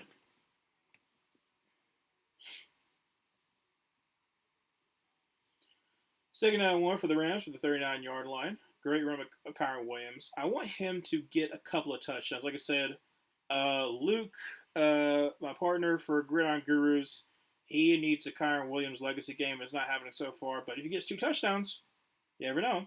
So, uh, Matthew Stafford in the shotgun formation, Kyron Williams behind him. Well, actually, pistol, sorry. We handed Kyron Williams, who gets the first down up to the 41-yard line. Gain of 2 for Kyron Williams. First down 10 from the 41. Goodness, Chris, kind of fumbling over my words there. Goodness gracious. Don't know what that was.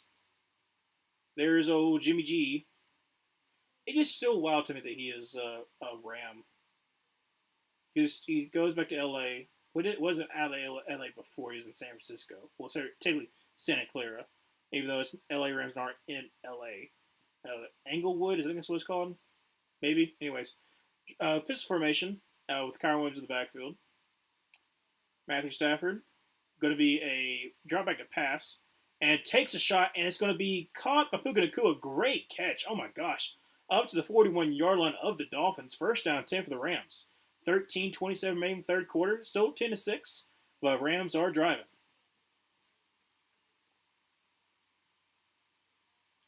I almost lost the ball there on that play action pass.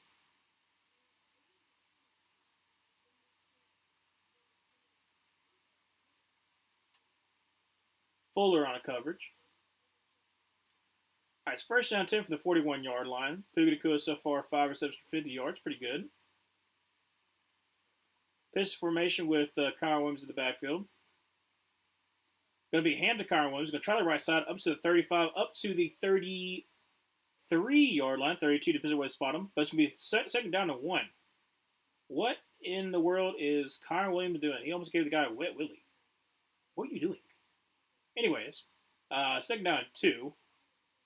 And looks like there's an injured player. I think that's Fuller. Yep, that's Fuller. For the Dolphins, he's on the ground. I don't think it's anything too bad, but he's on his back. It didn't look too bad, if I had to say. So you probably want to go to like a little bit of a commercial break.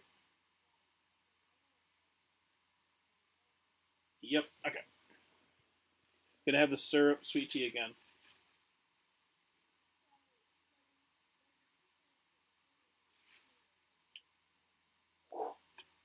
Except it is. It is very syrupy. I like it, but I feel like I'm gonna have to do a cleanse after I get done with it. Because that's a lot. They're showing the high potential show. I've seen the commercial a couple times, like especially when it was first coming on, and then I'm trying to remember the song. It was by No Doubt that they kept on using that got stuck in my head, and it was like "Keep on Dancing." That was like the song that was being played, the commercial, and I was like, started to get kind of annoyed because I kept on saying the same exact commercial over and over again. But it looks like an interesting show, but it looks like the same exact show as like Psych, The Mentalist, like all those kind of shows, and I don't know, it could still be good, but I'll also be reminded of those shows that might be better. You know? So I don't know. I'm also like kind of the person that I don't really watch shows because if I'm watching a show, I am binge watching it. Like I'm talking about I'm the kind of person that will take a whole entire weekend to watch one show fully because I don't like to have cliffhangers and nothing like that. I'm gonna watch it all the way through. I've done that for a couple of shows. I've literally just taken a weekend, watched it all the way through. So there are a lot of shows that I have on my watch list because I don't have time to watch them or the way that I want to watch them. So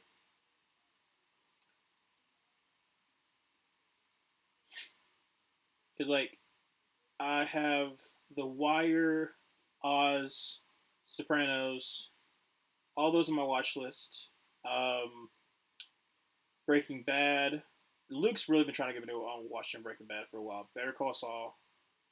Um, I'd never really got into Game of Thrones either. Um,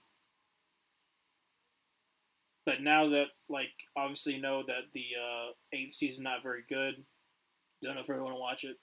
Second and two from the 3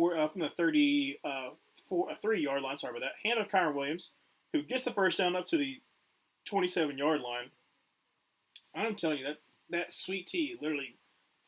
Yeah, he gave him like a little wet willy. He got his like finger in his ear hole. What is going on there? That is dangerous right there. Let's see here. How has Tua looked? Is he scrambling much? No, he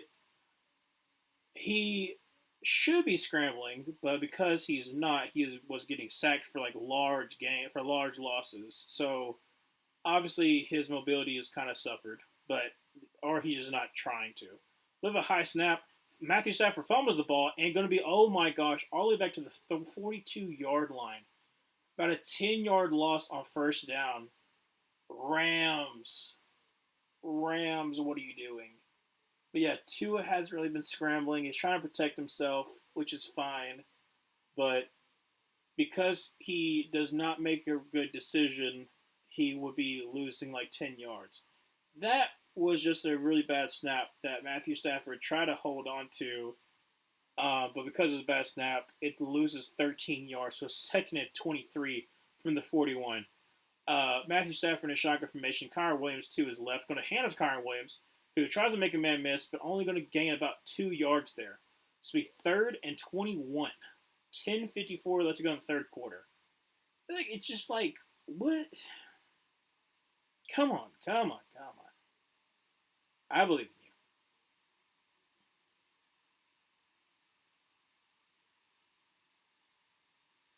They're only 36 on third down conversions. That's not good. I mean, they're 0-6 tonight, but that's pretty dismal. 36. I'm going to send Cooper Kupp into motion. Shotgun formation for Matthew Stafford with Kyron Williams to his right. Drops back to pass, and going to be a screen to Puka Nacua, who, unfortunately, the blockers are just not there. Gets to like the 35-yard line, so it's about like a 4-yard gain, but it's going to be a long field goal attempt for the kicker. If they're the 40-ish yard line, oof. It's eight. About a 58-yard field goal. I mean, he made a 55, but still. Wait, no, it was 35. Sorry. So it's probably a 53-yard field goal. Will we see Lions Texans level turnovers again? Probably not. I think it's subsided, but I could be wrong. A 52-yard field goal attempt for Joshua Kari. Snap, hold, kick is up, and kick is gonna be good. So it'll be 10-9 with 9. Oh, there's a flag. False start on the offense. So it pushes it back. Make it a 57-yard field goal. Okay, well, it was good from 52. I think you can get it. Just don't push it. You're good. You're good. You make it a 1-point game. Make it more realistic for my 31-27 take.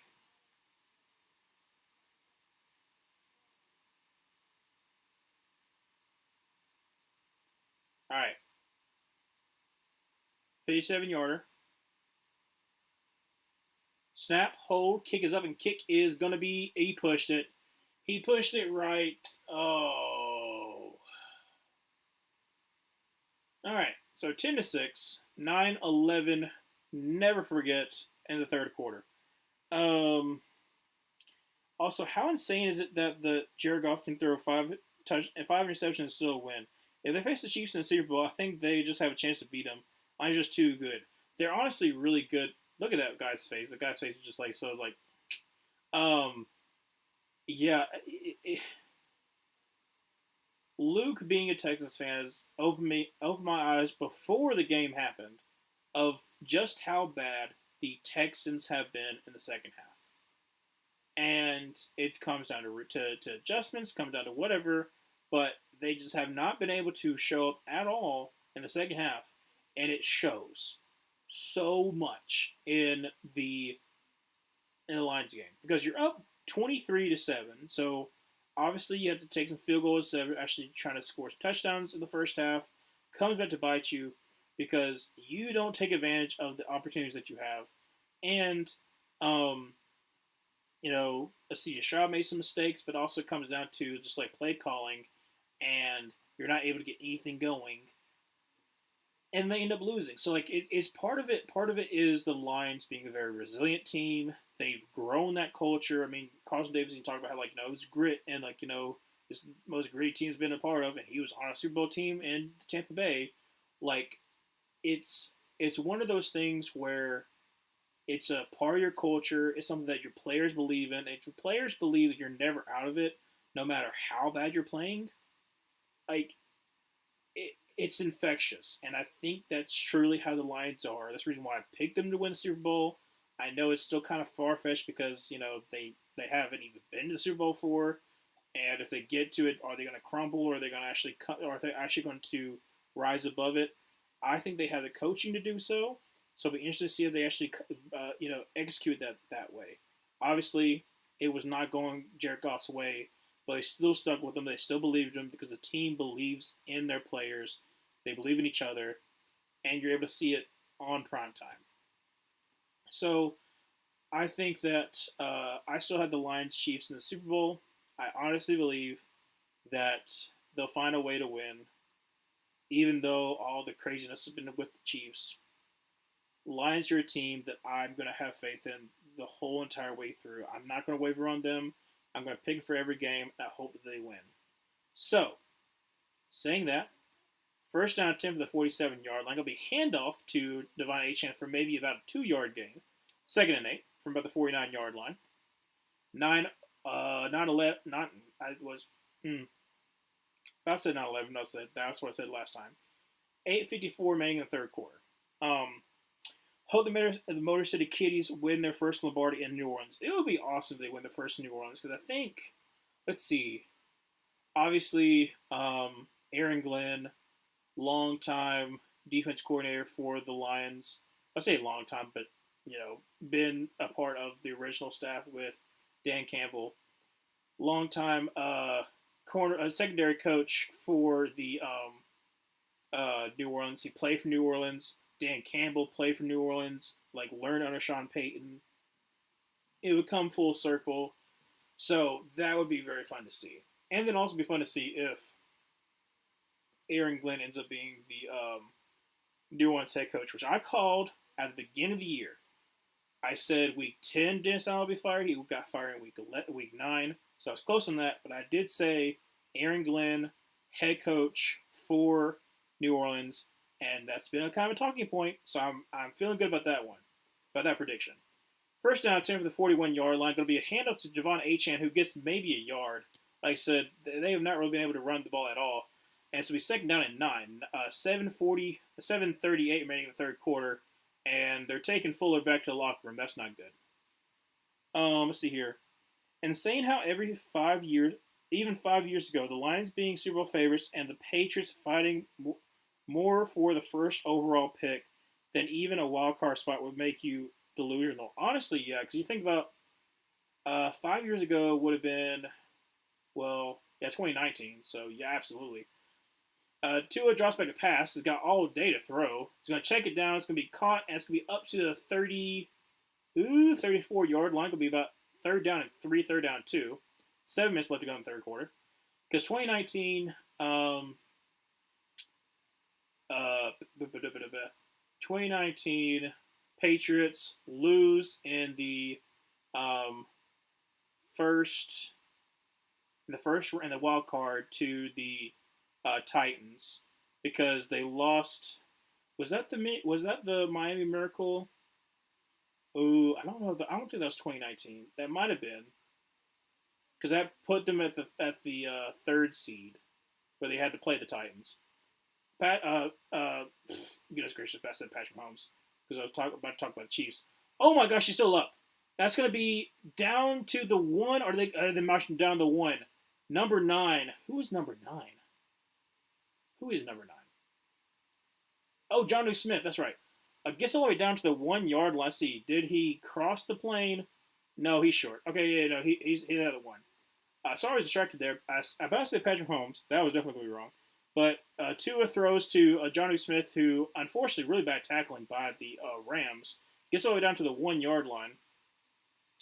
And then also 2019 was the Matt Patricia. Well, I think it was Matt Patricia's last year, or no, it was his first year because that's when they had to call a timeout because the play clock was at one. Now, what? How did that happen? How does the play clock get down to one after you get down to the 1 yard line? How are you not prepared for that? I don't. Anyways, um, that was Matt Patricia's. I think that was his first year. I'm really trying to remember when did Matt Patricia become the head coach of the Lions? Because in my mind, he drafted Kerryon Johnson. Because I remember I was really upset when he went there because I did not like Matt Patricia. Because I kept it with the Lions because I was technically, I still liked the Lions. Yeah, so Lions from 18 to 2020. That's right, because 2018 draft would have been Kerryon Johnson, and he absolutely ruined Kerryon Johnson. I'm so upset about that.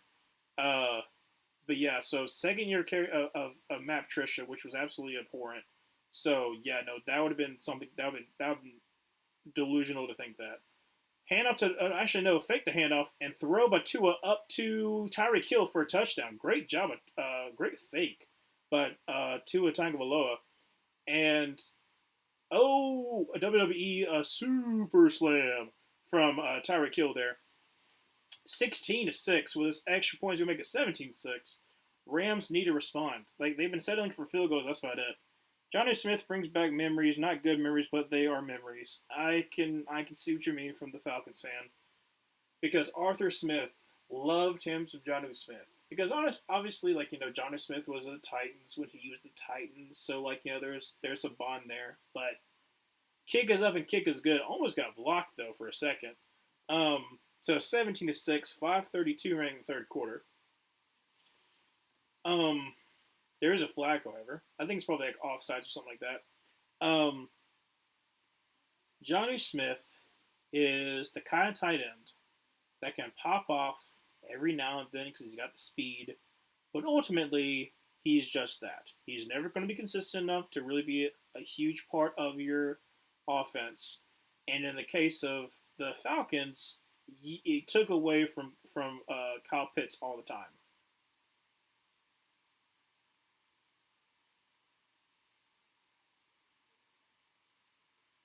Oh, we're off the kicker. Oh shoot. Okay, so that benefits the Dolphins.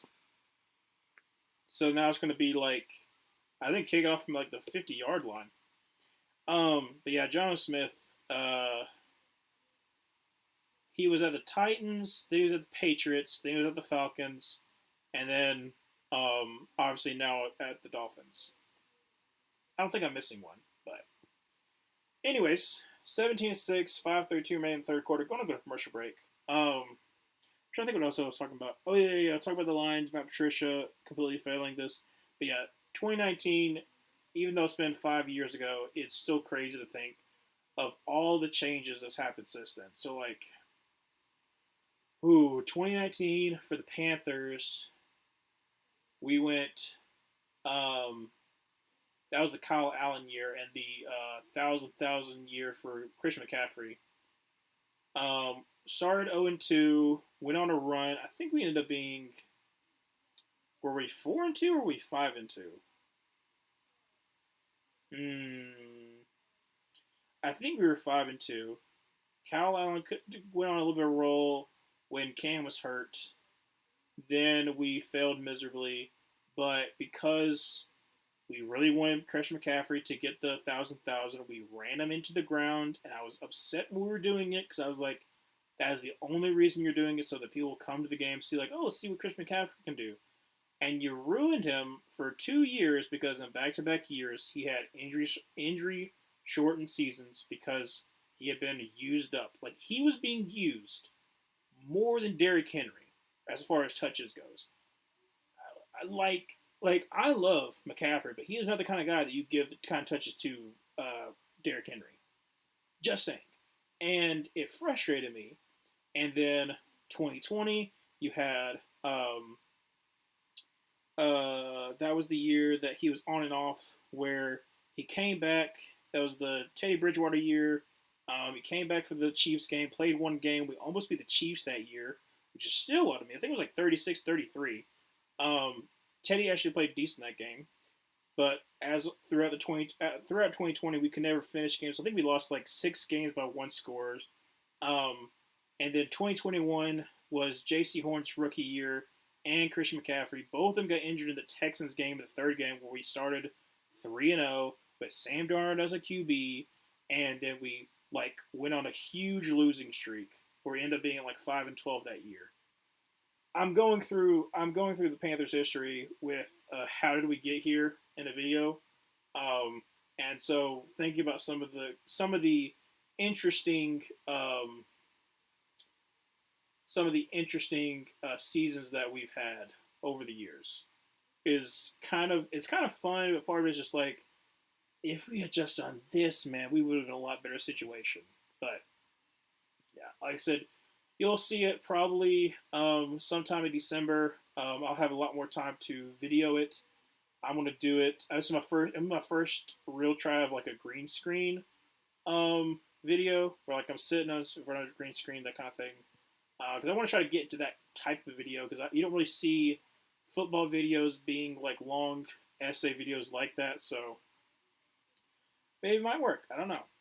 First down 10 with the 26-yard line after that kind of okay return. Matthew Stafford just kind of like dumps it off to basically the ground in front of Puka Nakua's feet.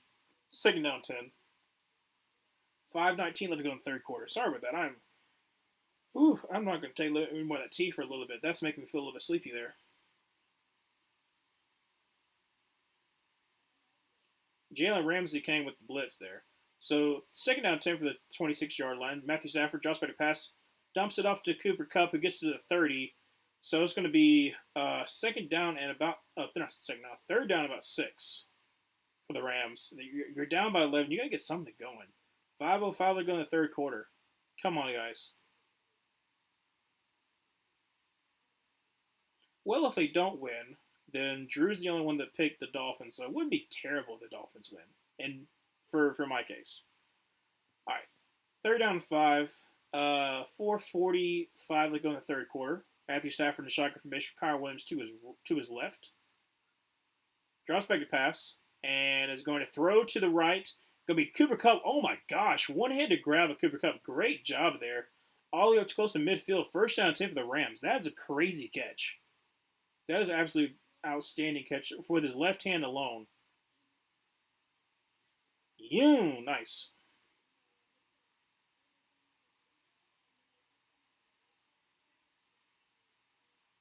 Yeah, all the way up to about the 48-yard line. First down 10 for the Rams. I mean, like I said, that's outstanding catch. Stafford and pistol with Kyron Williams in the backfield. Going to send Puka Nakua into motion over to the right. Play action pass. Has got time. Throws. And that's way, way, way too in front of Puka Nakua. Great coverage by Jalen Ramsey. They're looking for a little bit of flag. I don't think that was pass interference or a hold or nothing like that. I think that was fine. So we second down 10. Because it was kind of just like, you're like this. So you're not going to call pass interference on that. But longtime Ram is Jalen Ramsey. Obviously, started the Jaguars, won a Super Bowl with the Rams. Um, in his let's say his ninth season. That can't be right.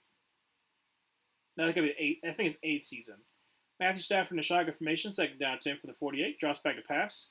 And he's going to throw across the middle. It's going to be caught by Johnson up to, I think he's the first down. It's close. They're going to give it to him. First down 10 for the 42-yard line of the Dolphins. Rams getting something cooking.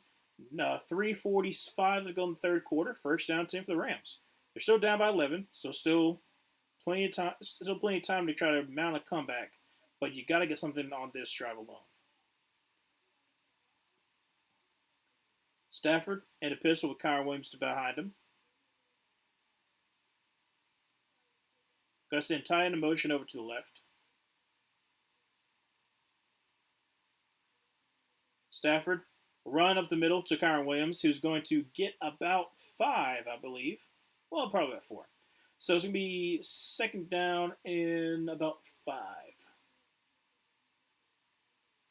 Oh goodness, I'm feeling it right now. Whew. Okay. Under 3 minutes left to go in the third quarter. Second down 5, 17-6. Rams. See what you can do.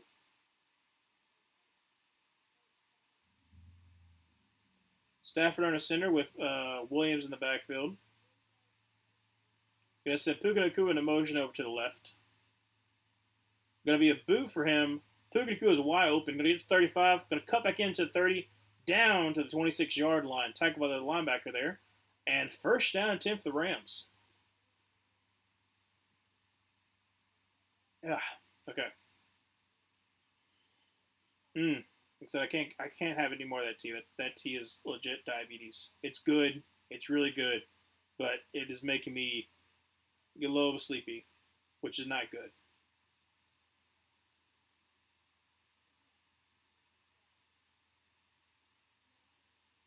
All right, so 2 minutes left to go in the third quarter. From the 26-yard line, going to send Cooper Kupp into motion. Going to be a handoff to Kyron Williams off the left side. Got blockers. Going to get up to the 21. I think it's where to mark him. 21-yard line. So it's going to be a 5-yard gain. Second down 5. Oof.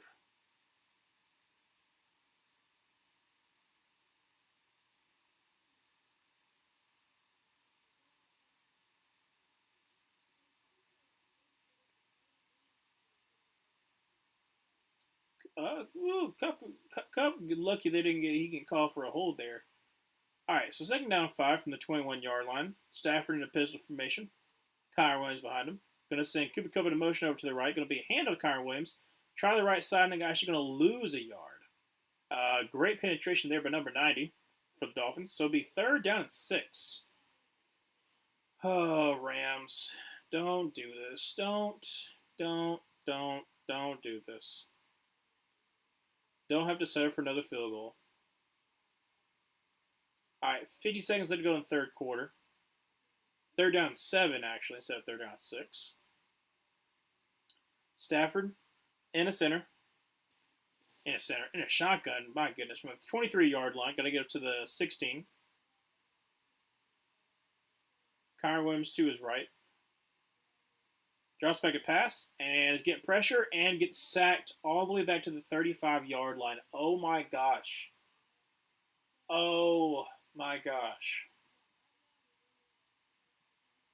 The Rams and the Dolphins have both been doing this all game on third downs and whatnot. You're getting like almost 10-yard sacks because you're not getting rid of the ball. Okay, so from the 35-yard line, and it's fourth down, going to kick this field goal to try to make it a one-score game. But it's the end of the third quarter, so they have some time to think about it. But what are y'all doing? What are y'all doing? Okay. All right. Here we go. Rams kick a field goal. They're down by 8. Then the Dolphins score a touchdown. So they're feeling good. They're feeling really good. They're 24 to 9. Rams score a touchdown, go for 2, get the 2-point conversion, make it 24 to 17. Dolphins go down the field, kick a field goal, go up by 10 points. 8 minutes left to go in the game. That's what I'm projecting right now. 8 minutes left to go in the game. Rams drive down the field, score a touchdown, make it 27-24. Dolphins try to score, can't do it, have to punt the ball away. Rams, 2-minute warning, got 1 timeout, got to try to win the game. Either win the game or go to overtime. Rams win, score a touchdown, 31-27. There you go. I can still make it as long as I make a field goal. I can still get a perfect score, but it's very unlikely. Like, I would have to have a fourth quarter for the ages because for some odd reason the offense has just not been offenses right now. It's not been doing well. Don't know why, but still up in the air. Okay.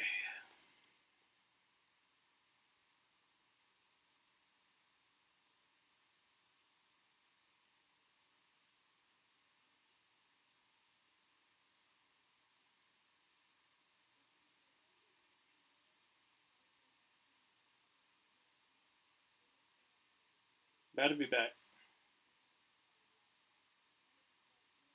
That's a terrible push-up. Guy in a black shirt is terrible push-up. Goodness gracious. But I don't have the best form either, but that's a terrible form for push-up.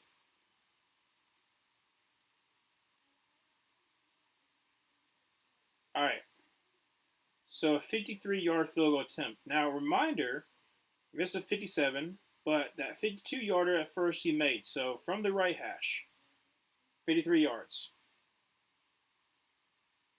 Okay. Come on, Cardi.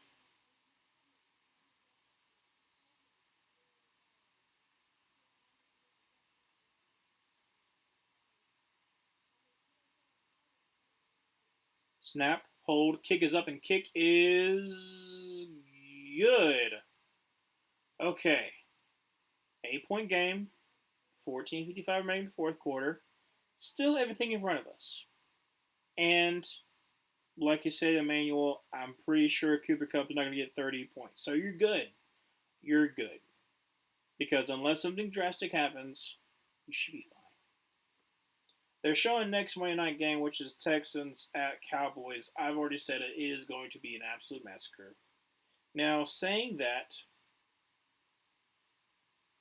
anything can happen, but I would be very shocked, very, very shocked, if the Cowboys can make it interesting.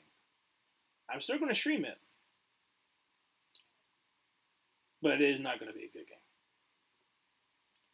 Okay, so 17-9, 14:55 remaining. Still plenty of game left, plenty of potential offense going on. You never know. And boom's going to be 4 touchbacks. So first down 10 for the 30-yard line for the Dolphins.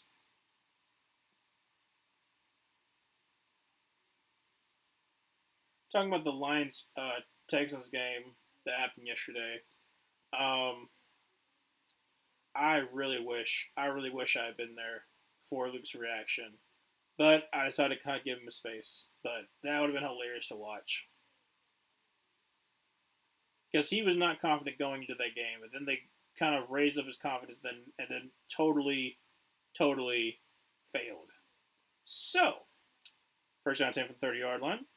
2 is going to be an empty set. Draws back to pass and throws over the middle, and oh my gosh, we're so close to picking it off. Oh, Rosenboom, great play there, knocked it down, and then there almost was a pick. And I looked like, was there a flag? I think it was a flag late. Yeah, Kobe Turner almost picked it off. What's the flag on?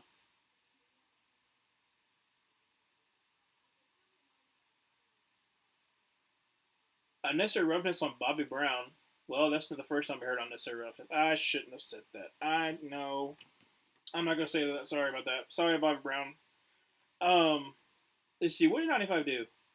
Oh, he headbutted. What are you doing? Bobby Brown headbutted Liam Eichenberg. You're so dumb. So dumb. That's Texas A&M in him. Oh, gosh. Okay, so from the 45-yard line, first down and 10. Uh, Tua in the pistol formation. Going to be a play action pass. Going to be thrown to Johnny Smith, who gets wrapped up about a 2-yard gain. So second down at 8 from the 47-yard line. Don't do anything stupid. Stop putting your hands on people because you're going to get called for a penalty. Stop doing that. Oh, okay. So Liam Eichenberg pushed him late. That wasn't seen, but it was seen that the fact that Bobby Brown headbutted him and then Liam Eichenberg fell back. Okay. So both were in the wrong, but you got caught. Two under center. Going to send Washington into motion back out. Going to be a toss out to Devon Achane, who's going to get up to the 50, up to about the 48-yard line. Third down and 3 incoming for the Miami Dolphins. Okay. Rams, can you give yourself a stop? Can you get yourself a stop?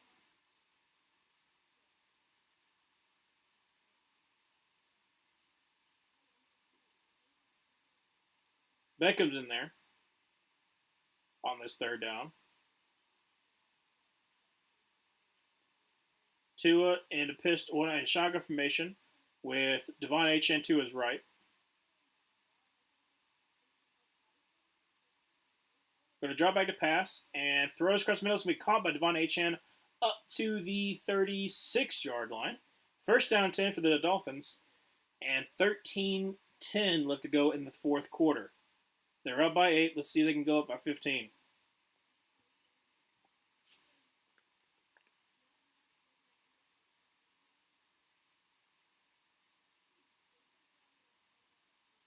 Yeah, it's kind of hard to match up well on Devon Achane. Runs a little bit of a, not really a Texas route, because he kind of gets a little bit of a motion out of the backfield. But from the 38-yard line to under center with Devon Achane in the backfield. Going to be a play action pass and throws, and it's going to be, oh, nice job by Rosenboom. Almost picked it off again, but swatched it away. Second down 10 from the 38. 12:34 remaining in the fourth quarter. Dang, that would have been game changing.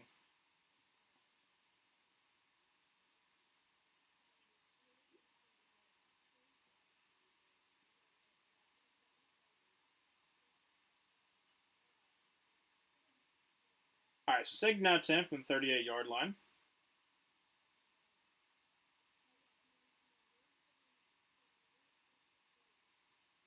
12:34 remaining in the fourth quarter. Play clock's at 4, 3, 2, 1. Got to call time.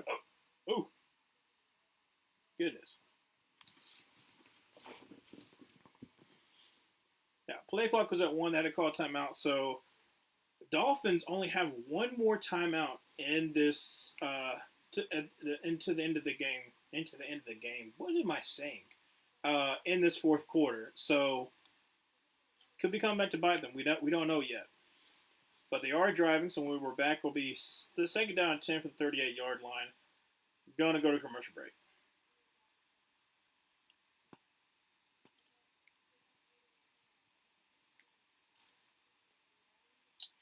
That is one thing. They're showing a commercial where like cat getting into a Christmas tree. So growing up, I did not have any cats, mainly because my dad was not a cat person.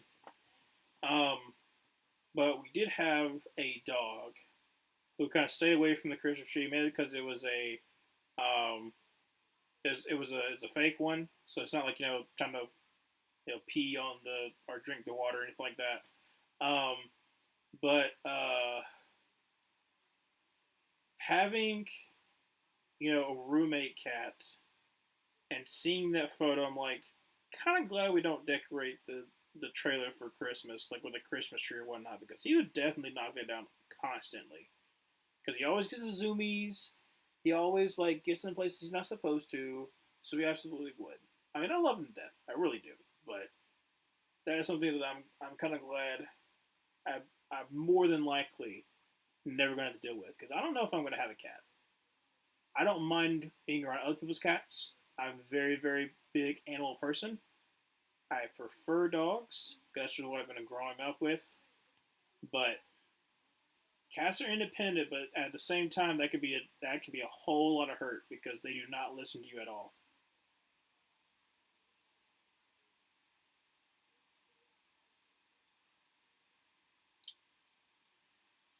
Uh, was this truth? I think it's a truth commercial. They're marketing to kids. Yeah, of course they are. Same lies about the cigarettes, yada yada yada. Quit vaping, quit lying, yada yada yada yada. Like I get it. I get it when it started coming out when I was in high school. I mean, it's not been that long ago, but like people were saying it was a safer alternative to smoking. But now most kids know about the problems with vaping, so I think you're good. It's just their own stupid decision for doing so. And Tua is going to take another 10 plus yard sack. Oh my gosh, what are y'all doing? You are killing drives. You are killing drives. Okay, so it was at the 38-yard line. The sack all the way back at like the 48. So a little about a 10-yard loss. I mean, nobody was open. That's fair. But, oh my gosh. I mean, it's just killing drives. It really is just killing drives. So third and 19, 11:50 left to go in the fourth quarter. Play clock's at 2, 1, barely got a snap off, almost gets sacked, rolls out to his right, throws to his left, going to be caught.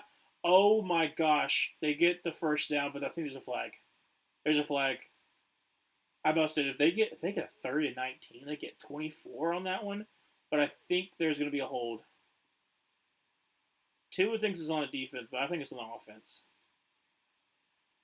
What we got here?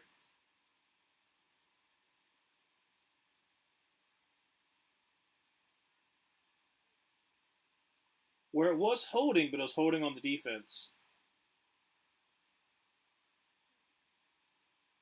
McCullough on Johnny Smith.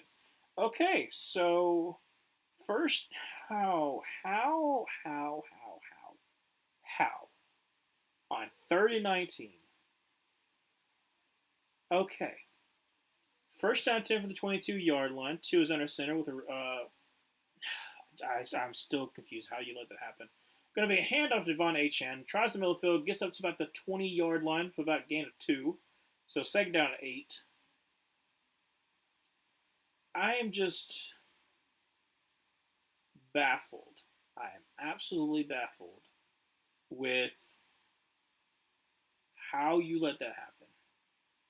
I don't know. I second down 8, 10:55 remaining in the fourth quarter, still 17-9, but Dolphins are driving.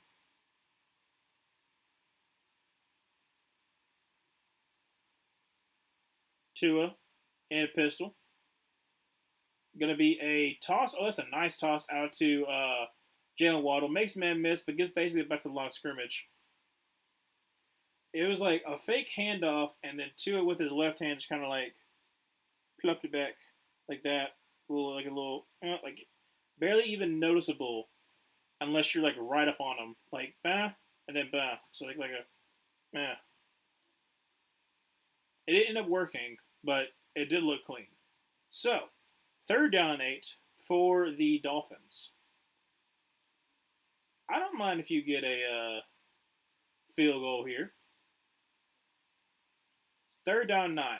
10 minutes left to go in the fourth quarter. Tua in a shotgun formation. Play clock's at 2, 1, drops back to pass, and throws. Cross-middle is going to be to Jalen Waddle, who is going to be shellacked at about the 19-yard line. So it's going to be a field goal for the Dolphins. 9:45 remaining in the fourth quarter.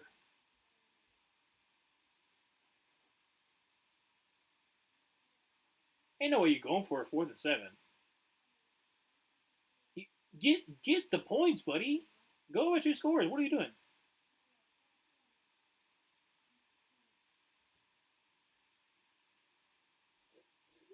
Okay, I about said they're going for a 37-yard field goal attempt. I about to say like don't be stupid. Don't be Nick Sirianni. All right. Snap, hold, kick is up, and kick is going to be right down the middle. So it is 22-9. 9:07 to go in the fourth quarter. Okay.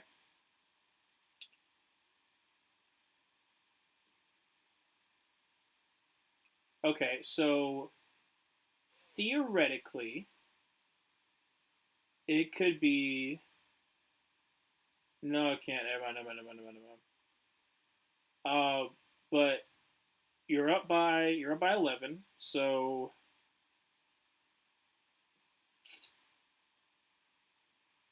I mean, Rams have to score on this drive. That's a given. I'm still trying to think if my prediction can come true. Um, More than likely not, unless something happens really, really quickly. So, am I now rooting for the Dolphins to win so that other people in my group and my group will pick them doesn't get the points, but Drew does, which will help him out significantly because he's the only person to pick the Dolphins. I think I might be switching for the Dolphins just to win, hold them off. You're up by 11. You keep your hopes alive. I mean, it's going to ultimately fail, but I think that might be the best for me. As far as pickings go, because I did an okay job in pickums, but I'm still mad I didn't go with my gut and go with the Panthers. I have not picked them all year. I started to believe Saturday night, and I was like, I should change it, but I was like, no, I haven't done it all year. I haven't changed from the original pick that I made um, on Ground Guru. So I'm like, I'm not going to do it now. I just should have. But I didn't. I didn't do it. So we're at commercial break. Um, Rams. Uh, like I said, it's just been missed opportunity after missed opportunity. Having to set up for field goals. Showing it right now. It just like I said, you need to win to kind of stay in that NFC West. And right now, I mean, like it is all Buffalo Bills. 8-2 versus 3-6, 3-7, 2-6 right now. And they're 3-0 in the division. They've beaten all of you. So like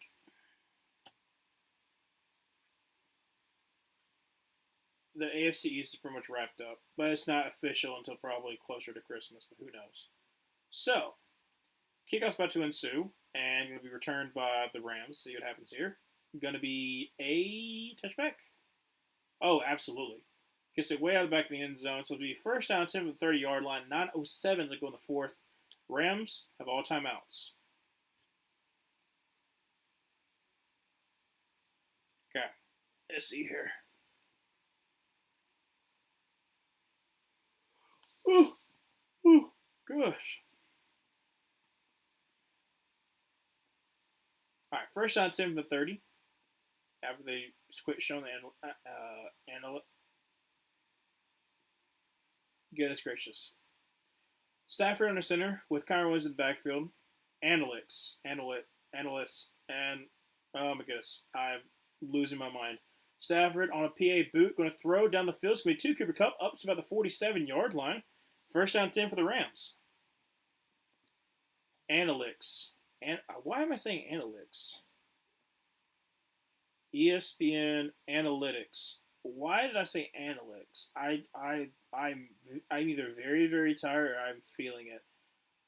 From the 49-yard line, actually a great spot. I don't think he got up that far. Check it down to the tight end, up to the 47, 46-yard line. Be gain about 5.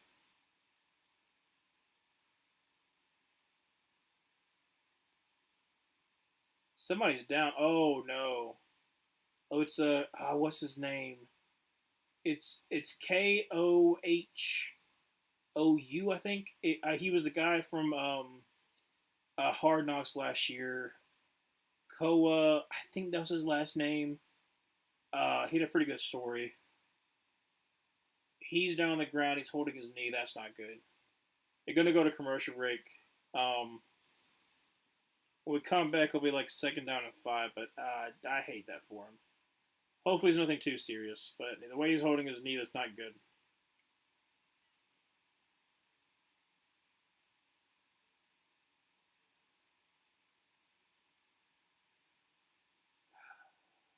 You never like to see injuries.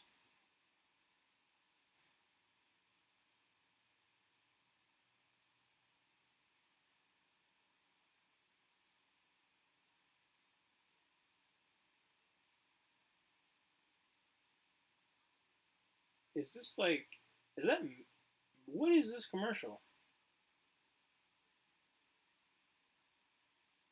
I I am very confused by this commercial. Get down with your blood pressure, managebp.org. Um, I'm mainly confused by like they were just like dancing and just like make sure you get your blood pressure. Da-da-da-da. I'm like I have no idea what's going on.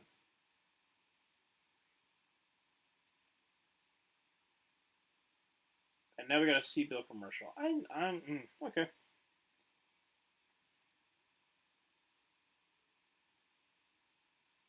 Okay.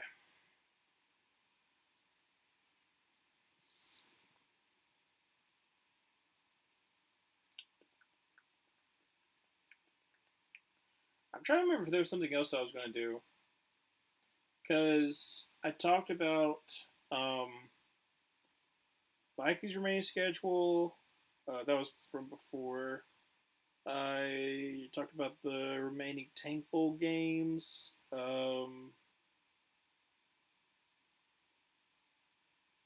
feel like that was it.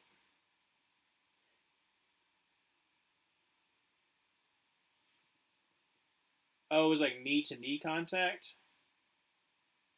Mm.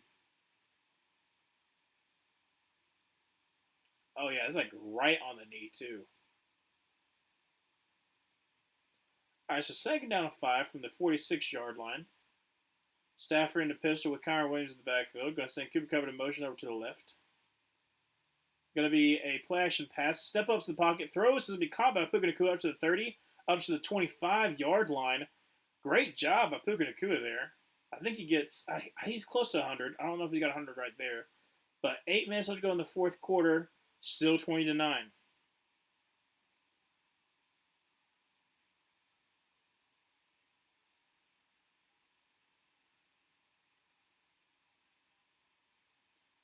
From the 25-yard line, Stafford in the pistol shotgun formation, drops back to pass, and throws across middle can be caught by Cooper Kupp down to the 10-yard line. Very, very low throw by Stafford there, but first and goal from the 10. 7:35 remaining in the fourth quarter. I mean, I guess that's a very low throw. All right, so first and goal from the 10. Stafford drops back to pass and throws for the end zone. Who was he trying to throw to?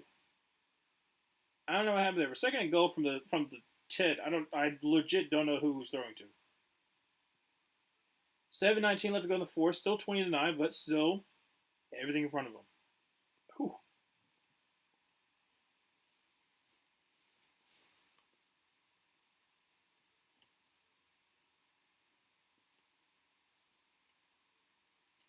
All right, 7:19 in the fourth. Second and goal from the 10.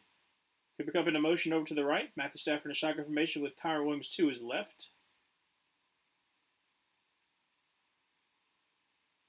Draws back a pass. Quickly throws out to Tyler Johnson who gets to the 5 down to the 4-yard line. Third and goal from the 4. 7:08 left to go in the fourth quarter. This is let's see what you're gonna do, Rams.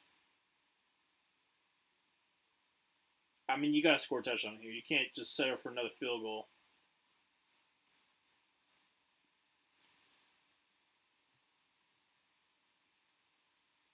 6:50 left to go in the fourth. Stafford in a shotgun with Kyron Williams to his left.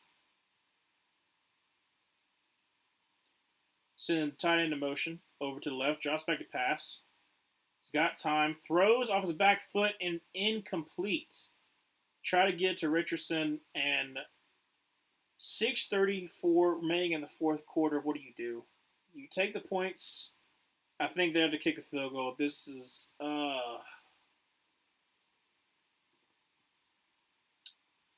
like I said, it's just missed opportunities by the Rams today. They've been able to either move the ball or they've just been just dumb decision making. Well, dumb execution. Yeah, try to get to Robinson and just a little, it's like it's just off. 22-yard field goal attempt, like I said, it's basically an extra point. If you have Cardi for your fantasy, good on you. Kick is up and kick is good. So it is going to be 20-12. 6:31 remaining in the fourth quarter. Still a lot of game left, but if you're the Rams, you wish you would have had that touchdown. Okay, so we're going. Well, I don't know if are we going to commercial break. Would we do on a commercial break? Nah, because you just came back from commercial break. No, we are going to commercial break. Okay, never mind then. Okay.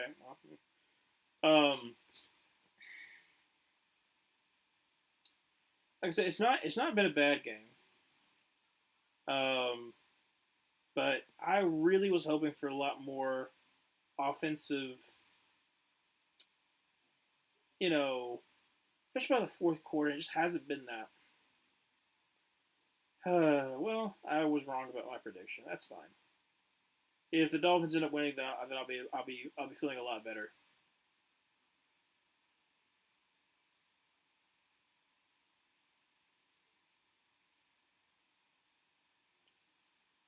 Good. Let me see. What did everybody else pick?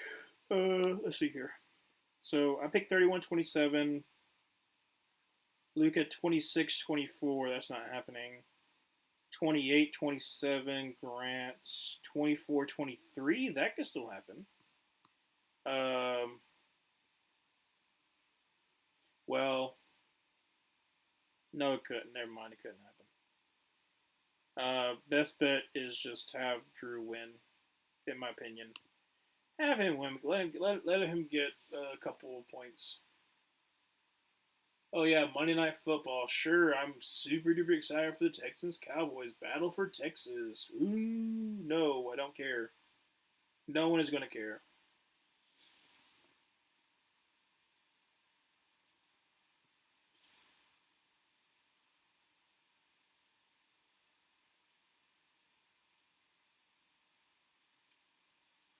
Okay, about to be back.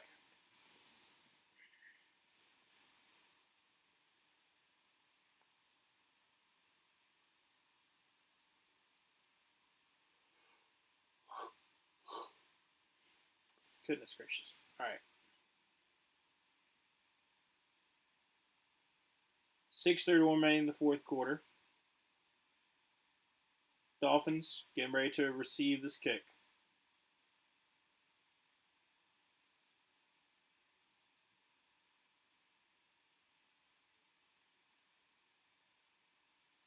And going to be for a touchback. So first down 10 from the 30-yard line for the Dolphins. Um, Dolphins only have one timeout. Rams have all three. So really anything can happen.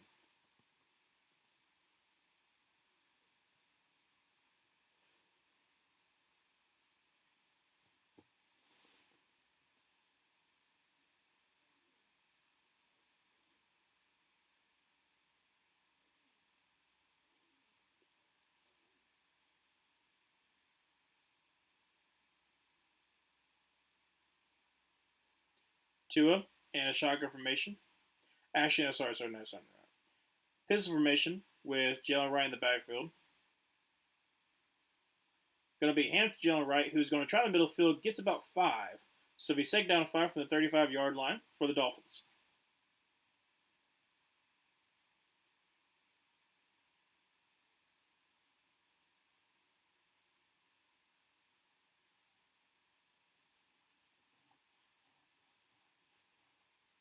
6:08 remaining in the fourth quarter. Second down five. Dolphins about to break the huddle.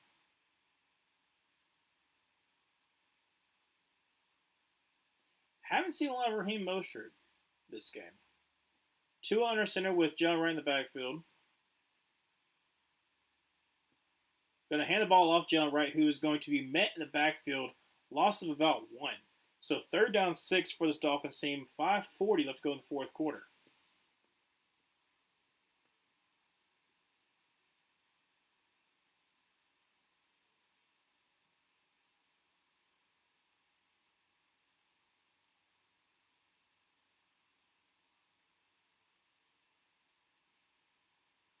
5:20 left to go in the fourth quarter. Third down and 6. Get a little bit loud at the Rams' house. Tua in empty set. Drops back to pass. And should be a hold on Jared Verse, but no. Going to be thrown down the middle. It's going to be caught by Odell Beckham Jr. for a first down all the way to the 43-yard line. That was a missed call though. That was a missed hold on Jared Verse. They're showing it right now. See, they don't really show it.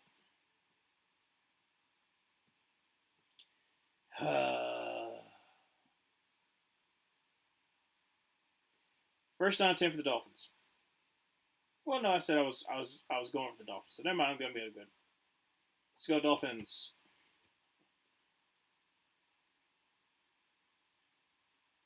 All right.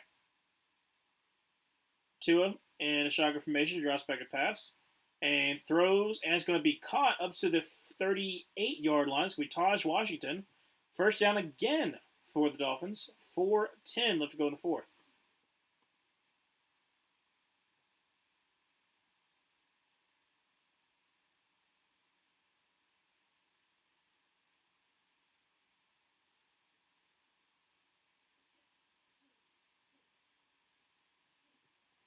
Dolphins are also trying to burn this clock as well. Tua and a shotgun formation with Devon Achane to his left. Tyreek Hill's crouching down. Going to be handed to Devon Achane, who's going to get up to the 33? I think 33-yard line. About a 5-yard gain. Second down 5.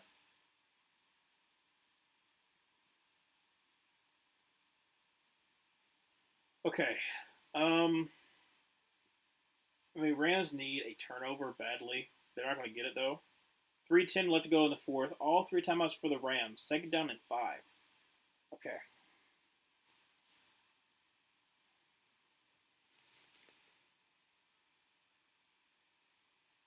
Tua Anderson with Devon Achane in the backfield. Going to be handed to Devon Achane, who is going to get absolutely swallowed up by Bobby Brown. So, it's going to be third down and 5. And the Rams call a timeout. 2:49 remaining in the fourth quarter.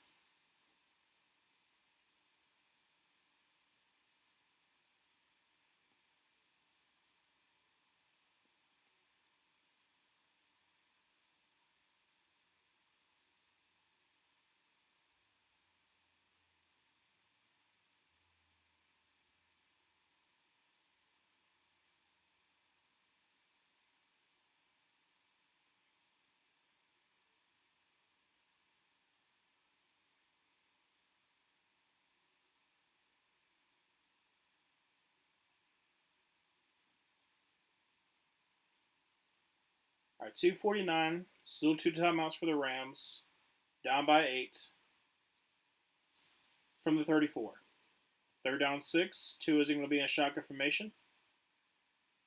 Going to be a quick screen out to Tyreek Hill, who is going to be stopped about 3 yards short of the first down. 2:43 remaining in the fourth. Rams call their second timeout. Have 1 remaining. Sanders going to come on to try to see if he can make this a 2-score game.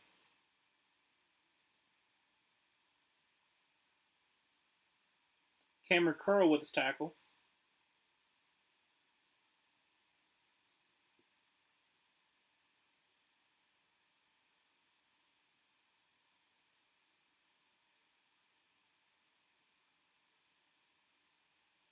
All right, so this is a 50-yard field goal attempt by Jason Sanders from the left hash.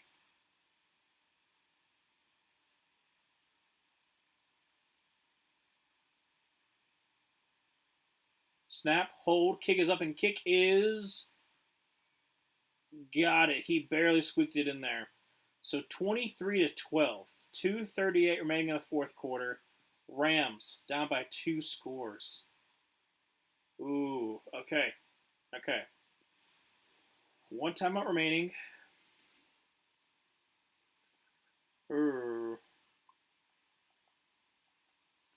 Like I said, it just hasn't been really anything.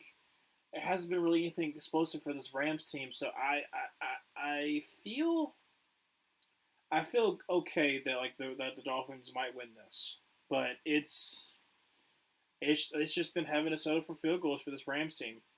Missed opportunities and made field goals. I mean, I've been saying it the whole entire time. So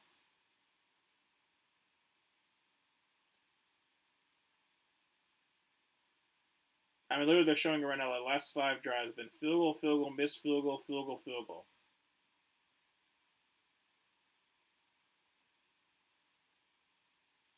Sanders on to boot this ball away.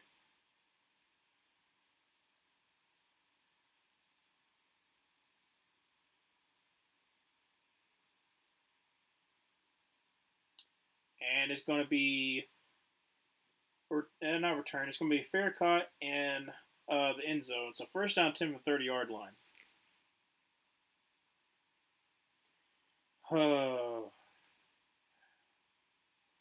I'm ready for anything, but I don't know if anything's really going to happen.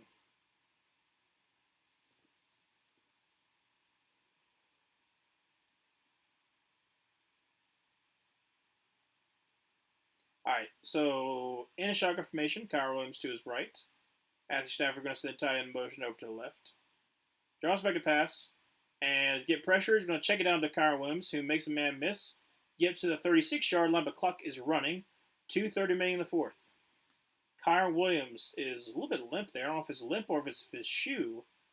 I think it might be a shoe. To the right, no, to the left of Matthew Stafford. 2:16, drops back to pass, and is going to check it down to his tight end, who I guess absolutely slammed down to the ground. Goodness. Gains about two, gets about third and one. So 2:12 to go in the fourth. Still only one time remaining for the Rams. And then bam, got hit while he was up in the air. Stafford in a shotgun formation. Kyle Williams to his left. 2:12 going to be a hand of Kyle Williams. He's going to try the right side, gets the first down, but that'll be going into the fourth. There's a flag. I was going to say it was a first down, but is that a hold? Holding on the offense. Oh my gosh. 3rd and 1, you hold. 3rd and 6, 2:06 remaining in the fourth quarter. Steve Avila. Well, 2:06 remaining in the fourth. Only one timeout. Down by 11. See Steve Avila here. Yep. That's a hold. Grab him right by his waist. Try to keep him. So, 3rd and 10. Not 3rd and 6, sorry. 3rd and 10. Matthew Stafford in shotgun formation. Drops back to pass. Throws across middle to be caught by tight end up to basically where Kyle was from before. So, 43-yard line. 2-minute warning. Oh, Rams. Well, you'll be 4-5. You'll have the edge over the Seahawks, I believe, because you're 2-1. No, wait, hold on a second. Well, no, because you're 2-1 and they're 0-2 in the division. So you'd be third. Cardinals are 6-4.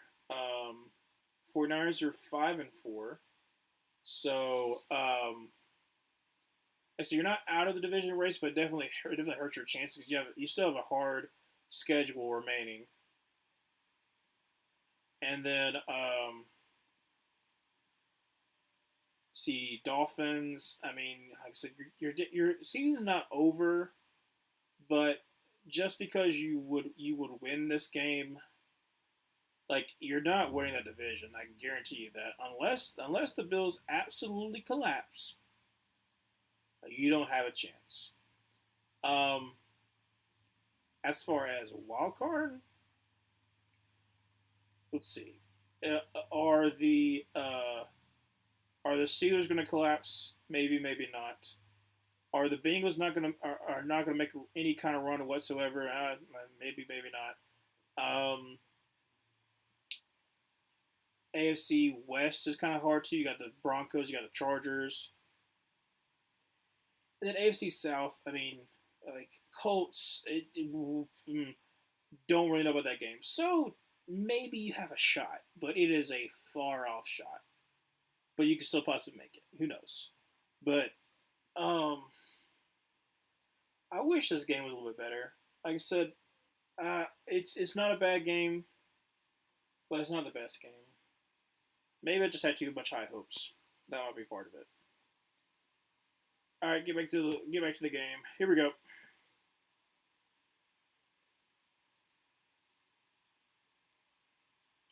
Down by 11. Rams are driving.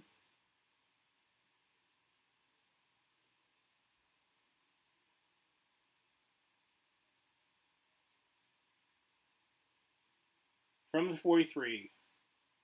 First down 10 for the Rams. And Stafford in shotgun formation with Kyron Williams to his left.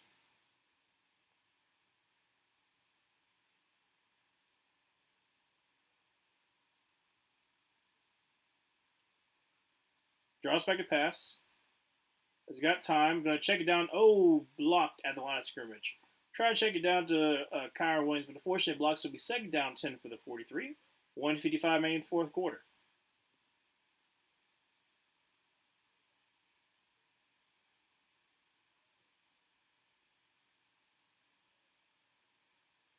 I mean, Kyron Williams had plenty of room ahead of him, too. Shotgun formation, drops back pass. Quick throw to Puka Nacua, who's going to get the first down, up to about the 48-yard line. 1:45 left to go in the fourth quarter. Clock is running. First down 10 for the Rams.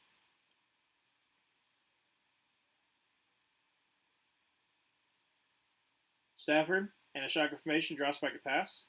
And he's got time, throws, and it's going to be caught. Wow. Robinson with the great catch. All the way down to about the 20-something yard line. First and 10 from the 30, 130 left to go in the fourth quarter. Sorry about that.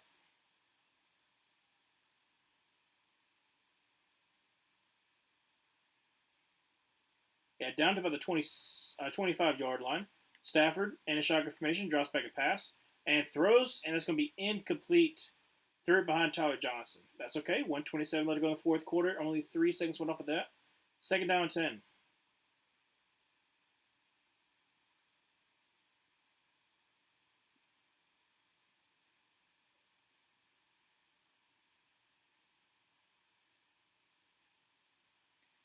Second down 10 for the 25-yard line. 1:27 left to go in the fourth quarter. Stafford in a shotgun with Kyron Williams to his left. Drops back a pass. And throws Tyler Johnson up to about the 17-yard line. Clock is running. Be third down about 2. 1:16 left to go in the fourth quarter. Stafford under center. Kyron Williams in the backfield. Going to be handed to Kyron Williams. Is going to get the first down up to about the 13-yard line. Going to have to clock this or hurry it up. 1:01 left to go in the fourth quarter. Not a lot of, I mean, come on, guys. Not a lot of urgency going on right here. 54 seconds remaining in the fourth. Stafford in a shotgun formation, drops back to pass. And he's got time. Throws for the end zone and incomplete. A little bit over the head of Demarcus Robinson. He's looking for a flag. You're not going to get it, bud. All right, so second down 10. 46 seconds remaining in the fourth. Rams still have one timeout remaining, but you got to get a touchdown, 2-point conversion, then an onside kick, and then kick a field goal. I don't know if that's all going to happen.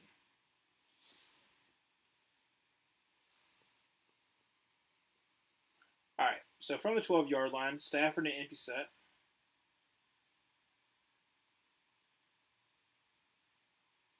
Drops back to pass. Throws for the end zone, and it's going to be over the head of Puka Nacua. Ramsey on the coverage. 42 seconds remaining in the fourth. Third down and 10 from the 12.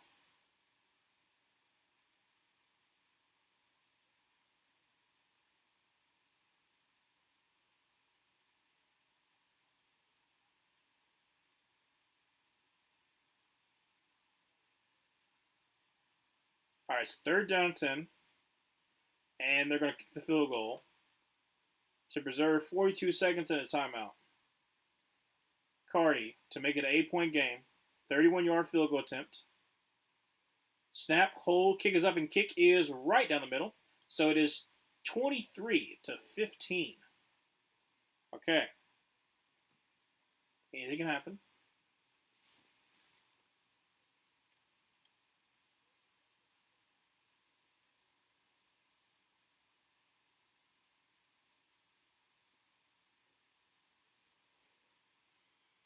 Okay. 39 seconds remaining. Rams have to kick this onside kick. They have one timeout remaining. If the Dolphins get it, then the game's over. But if they recover it, it could be it could go to overtime. I don't think it will, but it could. All right, Carter, what you got?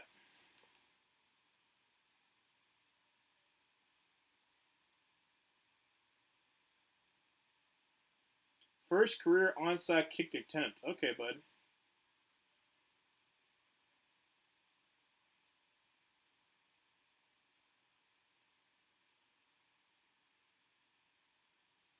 And a holy roller, and it is recovered by the Dolphins. Game is going to be over. 38 seconds remaining, and the Dolphins just have to kneel it out. Well, Drew, happy for you for getting some extra points. None of us believed in the Dolphins, and you did. Like I said, Rams are not totally out of it. That definitely hurts their chances because they have some tough games coming down the stretch. Dolphins, you keep your hopes alive. Your offense is good enough to keep you in games, and your defense did a pretty good job. Not gonna lie. That's gonna be in the game, 23-15.